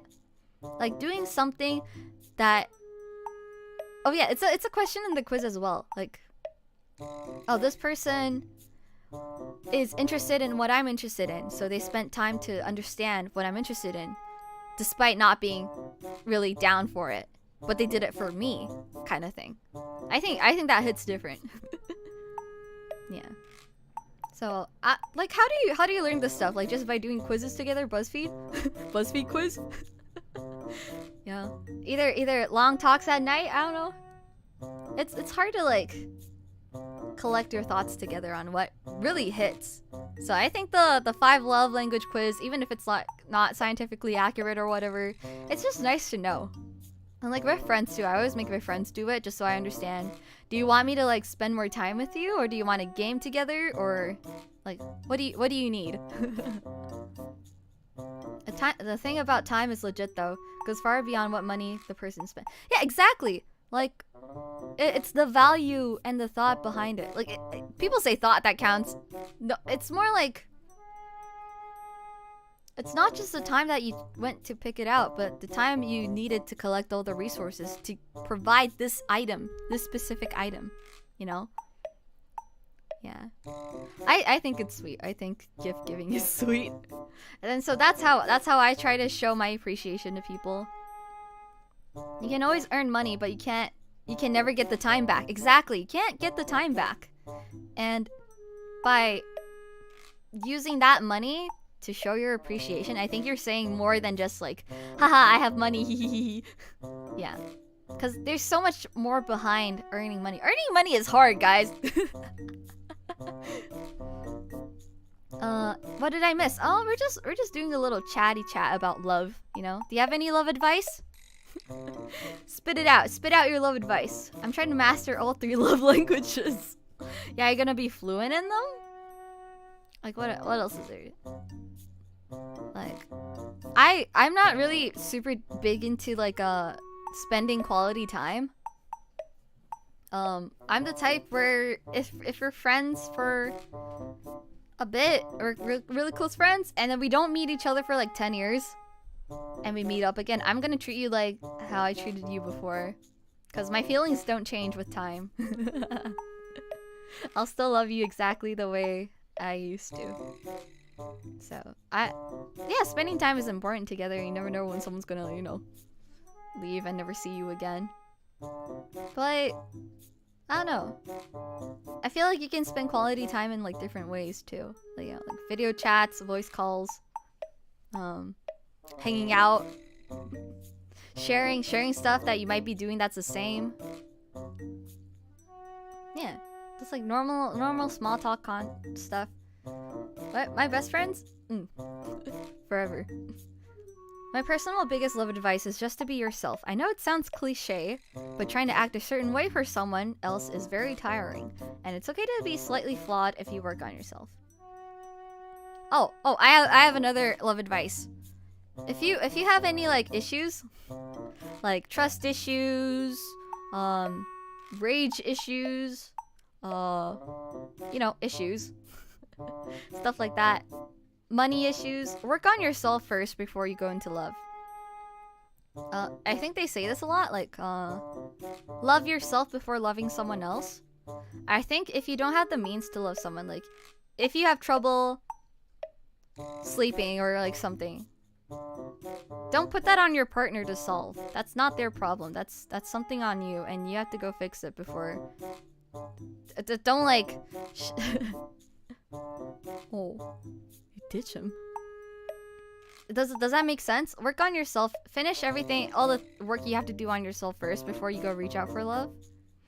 Because your problems are not your partner's to fix. Sure, you guys are a team, but they have to work through their issues and you have to work through yours. Okay? Sometimes, yeah, love isn't a free pass for you to like act out. like for example, Minami, right? Minami needs to fix on her way of talking. And in her interview, she said that the reason why she wanted to be with Mori and why he was so attractive was because Mori was very attentive to other people's feelings when he talks. Like, he talks with, how do you say this, diction and appreciation for other people. And the reason why she was attracted to Mori was because she thought maybe if being with Mori, she could also learn how to be so attentive and respectful when she talks. But that's not for Mori to fix, and that's not for Mori to carry either. You know? It's not for him to carry. Yeah. And that's why, I think that's why they broke up, is because there's still things you have to fix, right? There's some things you can work on as a team, like stuff that you can't change. or finding like systems for yourself to work through, and then your partner can also learn them. Because I think that's also required. Learning about each other's like more difficult parts sometimes is necessary, right? You don't have to fix everything, but like some major things, like if you lash out at people, okay. let's find a way to fix that first, and then you can find love, kind of thing. Yeah. That personal opinion. My advice would be to make sure you're bringing something to the table, but also make sure you're genuinely valued. Do you also want your partner to bring something to the table, though? I've never been on a relationship before. One time I tried and I got rejected. Good job! You put yourself out there and you try. That's the most important part, Ori. That's the most important part. It'd suck even more if you didn't try, right? Because you never know what would happen and you just start thinking about it. Relationships don't fix issues, and depending on love to feel better isn't solving issues, but more like avoiding and like kind of pushing responsibility on other people. Like if they have a fight, you're just gonna like blame it on them, like, oh, why don't you accept me for who I am, kind of thing. Like, no, I am terrible with my friends. I usually ditch them. I need advice. Friends! Well, do you like your friends? That's the first problem. Do you like them? I have a lot of weaknesses due to my disability that I sometimes need help with, and it always makes me worried. See? So for you, you need a partner who can take that shit. That shit a buy one get one free deal. If they can't stand it or anything, if they can't handle it, that's not the right person. Right? Doesn't matter what kind of relationship it is, it's always a give and take. If one side is putting in effort, it really won't work. Yeah. Don't you think that happens a lot in like manga though? Like one person's always like the super loving kind and the other one's really cold until like it's like the whole tsundere, like the whole dairy thing, right? I think I'm a dairy. But like other ones, they hold back and they don't really answer or even provide reactions that are appropriate for that. I don't know. If like my friends did that, I'd be really discouraged. If I call you baby girl, like if I call my homie a baby girl, I want you to call me call me a homie back, bro. Yeah. I'm back from dinner. What season are we on at? Oh, we're talking about like real life romantic situations and advice. Do you have any?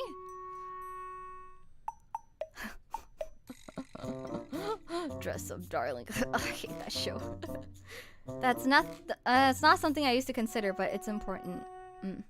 They need to have something to add to the relationship and not money.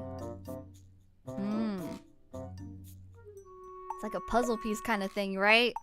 The parts I'm lacking, you can fill in, and parts you lack, I can fill in. And I like my friends, and they also miss me. I feel like I haven't brought anything to the table, and I'm trying to fix that. I want to be friendly. Ask them out. Ask them out to do dumb shit with you. In the spring, go for like a picnic. Like get some sandwiches or something, or like sushi, and go get a picnic blanket. And get everyone else, like bring a drink, you bring chips, and let's just have a picnic. Like small things, small hangouts are really, really good. Yeah. It's a little hard to get everyone online for like a game, don't you think? Oh, unless they're online, just watch a movie together. Watch a nice movie together, you know?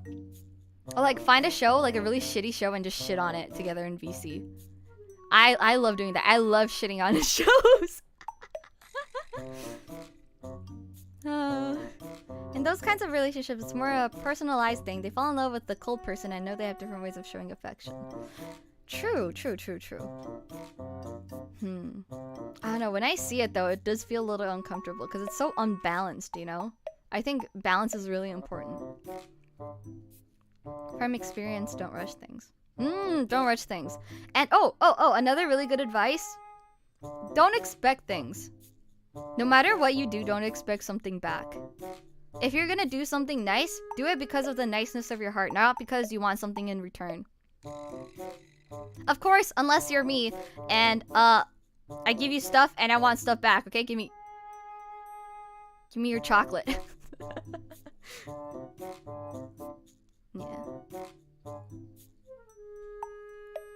You don't hate it, it's a good no, it's shitty. Why find a partner IRL when you can love and support your homies even more than a spouse does? Dude, I think it's the most important thing is just having a social circle, right? As long as you have people to talk to and like an outlet and inlet. An outlet for your feelings for people who actually care. That's really important, I feel like. Everyone should have. At least I feel like everyone should at least have like 3 different social circles. Oh, by the way, I'm curious. How extroverted are you personally, Nen? You sound quite extroverted. I think I have like a good balance between the two. Cause I don't feel super drained when I talk to people, but I also don't feel the immense need to talk to people. You know? I like hanging out with people. I like knowing, you know like I'm a filthy Discord user, so I like knowing that someone's there. Like even in real life, if we're doing stuff, we could be quiet the whole time. I just want to know that you're there, and that's quality time to me. So I don't know. I think I'm like a good balance of intro and extroverted. Do your best to reach out more and just hang out, because for me, I suck at doing that. It's how a few friends of mine slowly left because we hung out less and less. Yeah, same. I'm really bad. Okay, I'm extroverted, but I'm really bad at initiating stuff. I'm bad at initiating. So if I ever initiate something, it's taking a lot. That's a lot of effort, and you should appreciate it, because I don't know. I worry. Everything I do kind of messes up. Like I was telling one person, you know buses? You know buses? Like the public transportation system? Whenever I go to a bus, I always miss it. Like by a few seconds. Like I'm either crossing the road to get to the bus and it's gone. And it just like drives in front of me while the light is red. So I just look at the red light and I'm just like, oh, I can't. Don't. Yeah. So everything I do kind of fucks up. I have really bad luck, and I think you guys seen it in my gaming too. Like my Minecraft stream or whatever. I have really bad luck, so whatever I do, it always kind of fucks up. So I think that has made me afraid of initiating conversation. No, not in conversations. Initiating like hangouts, you know? Because I feel like if I plan it and if I prepare stuff, something's gonna be messed up. Yeah. So I usually like someone else to lead it, and thankfully all of my friends are very like proactive. If they weren't, I'd be really sad. But yeah, recently I've been a lot more busy, so I haven't been able to hang out a lot. Yeah. Maybe someday I'll take a few days off just to go hug them. Show them my appreciation. I'm gonna show up with a bouquet of flowers and be like, hey baby girls, do you miss me? My friend is better at it. I like his vibe. Oh, maybe you could just DM that one specific friend who's better at it, and then tell them like, here's some ideas for hangouts.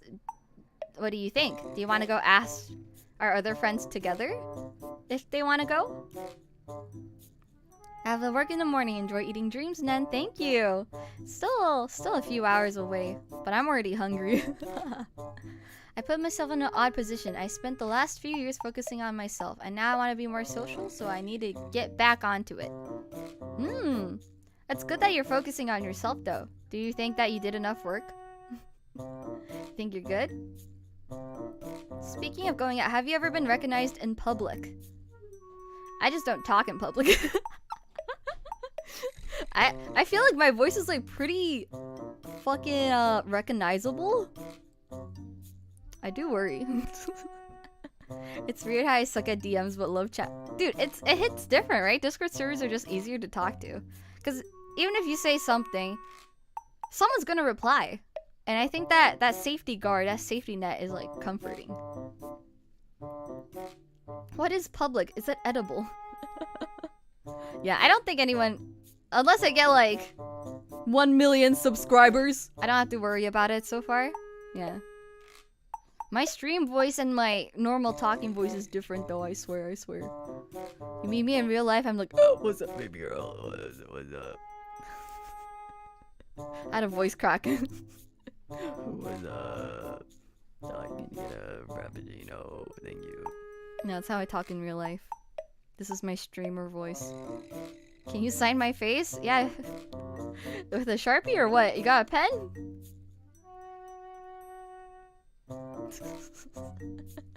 Imagine though. Have you guys ever gone out and be like, you know, that voice sounds oddly familiar? Have you guys ever met a VTuber in real life? Is that even possible? Permanent Sharpie. Here, let me get a tattoo gun. One sec.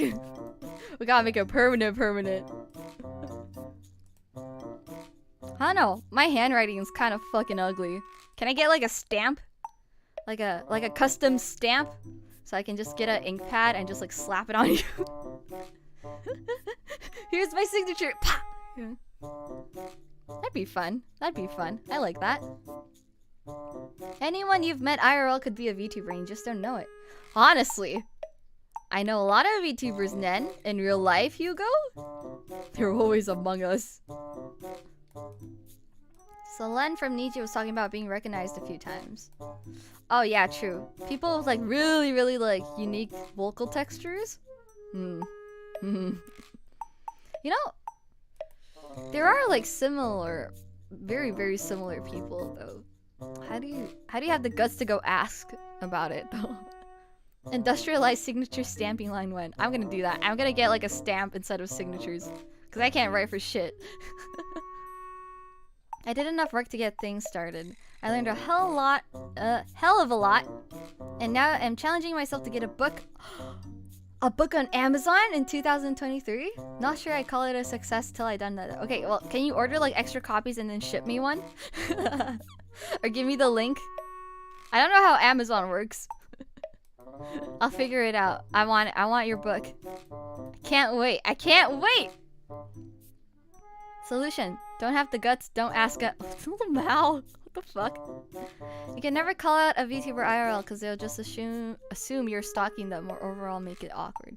True. I think it's also really good to just forget their faces. I wouldn't go up to Nen IRL and be like, "Are you Nen?" Yeah. I mean, yeah. If that ever happened, if someone ever came up to me and be like, "Are you Ned?" I'll be like, "None of your business." Horror? Oh, let's go. I'm down. Digital copy. Give it to me. I can't wait. One of my dreams is to write a novel, bro. Let's go. I'll ask you for advice. Once you get it published. What was I gonna do? Oh yeah. Okay. What time is it? Has it been 2 hours already? All I did was like talk. Terrible. I was gonna name this stream like a free chat, but I felt like it was more of a review, but now it's more of a free chat. But it's still on topic. We still talking about like, I don't know, people and connections. Just about 10 here. I'm hungry. I'm actually hungry. I'm like slouching because of my stomach. You can't tell because I look good in my suit and my suit straightens my back, but I am slouching. Untrim my back. Oh, okay, now that I said it out loud. Oh god. You're already a badass artist. You should make a manga/web comic. Ooh, that means drawing people in faces that aren't in 3/4. Ooh, that means actually finishing my art. Free chat moral relationship advice stream. Yeah, I think I had some more like moral stuff. Let me see if they're worth saying out loud. Went and got some popcorn. What the fuck? Popcorn? Oh yeah. This one I wrote down, but I think I said it before. But this is like a better way. If you're gonna write something down, write this down. Kindness with expectations is just manipulation. Write that down. Thank you.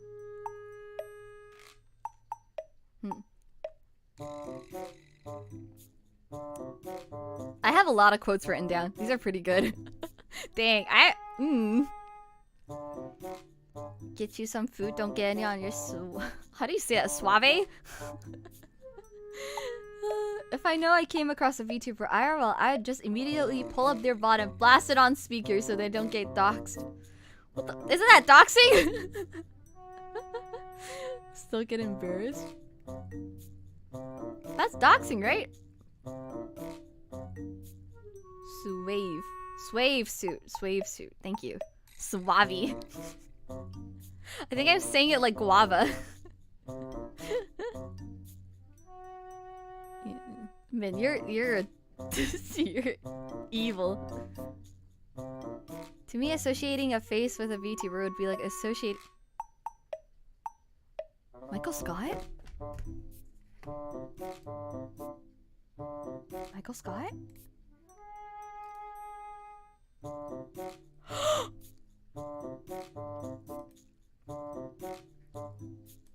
Michael Scott is Gru?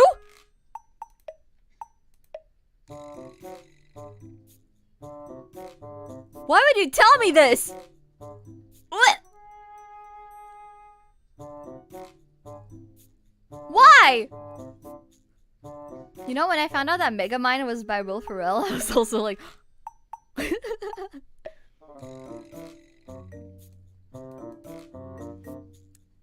my god, why would you tell me that? On a scale of 1 to 10, how silly are you? I like to think I'm actually pretty serious, but I act silly just to make people more comfortable. So maybe like a 3.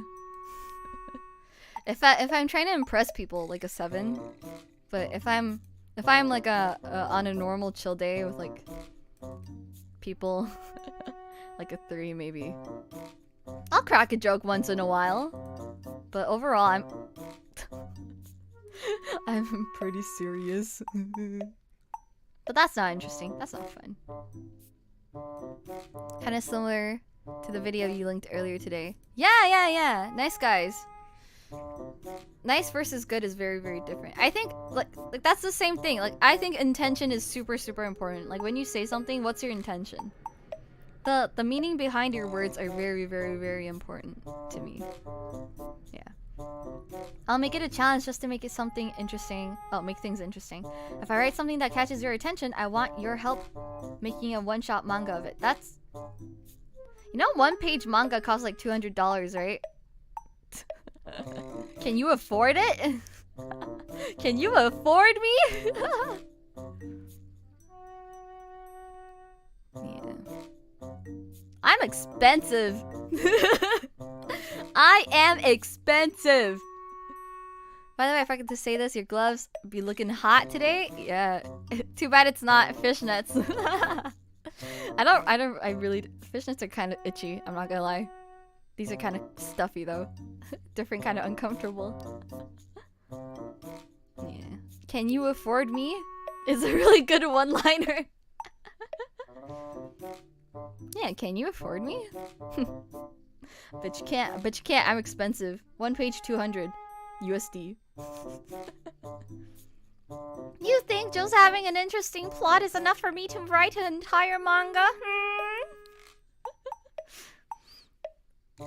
Dude. Min, where are you did you get fishnets yet? When are you gonna buy fishnets?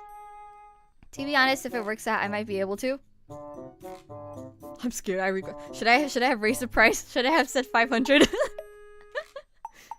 Yeah, I think I'm learning about how like manga panels work. I'm still having trouble like speech bubbles, like how to make them look good. I think speech bubbles look ugly when I do them. I'll think about it. Gotta get that bread. Hell, honestly, it's food funds. Food funds. I need food. I'm so hungry. Also, Wampan-kun, thanks for coming back again, bro. What's up, bro? God, my thumbnail's pretty fire, huh? Are you tired of holding these flowers? I'm just hungry. I'm using all my energy just to keep these flowers up. Is it time to say bye? Are you guys done? Are we done? I think so. Have you checked out? Who? Brandon Chen? I will Google it. Oh, a webtoon artist person? Oh, is it Twitter or YouTube? YouTube? Panel design. Well, I gotta look at their panels first because I'm pretty picky. Like I've seen a bunch of artists on YouTube teaching stuff, but like their art is like not to my standards. Not gonna say who though. Not gonna say who, but yeah, some tutorials. Like I understand there are some things that I could learn from the video, but like if your art isn't to my style, or like not to my style, my standards. If your art isn't to my standards, why are you teaching? Do you want to keep going? I'm really hungry, so I actually might need a snack before I go hunting tonight. My resting face looks serious or mad, but I'm really silly. Anything cracks me up. I'm weak to like inappropriate puns. Like when Zen comes in to like talk about jokes, I can't control myself. He's silly. Zen is silly. I think these are more based on like webtoon stuff though. His manga paneling. Let me see. Dodgeball manga. You guys can't hear that, right? Okay.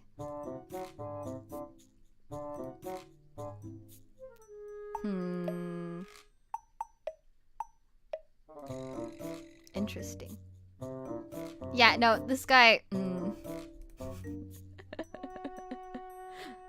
Andy, I'm picky. I'm very picky. I'm gonna sleep, so eat up. Hell yeah! Wait, meet you there. Wait. Take me with you. Just kidding. I don't want you to have nightmares.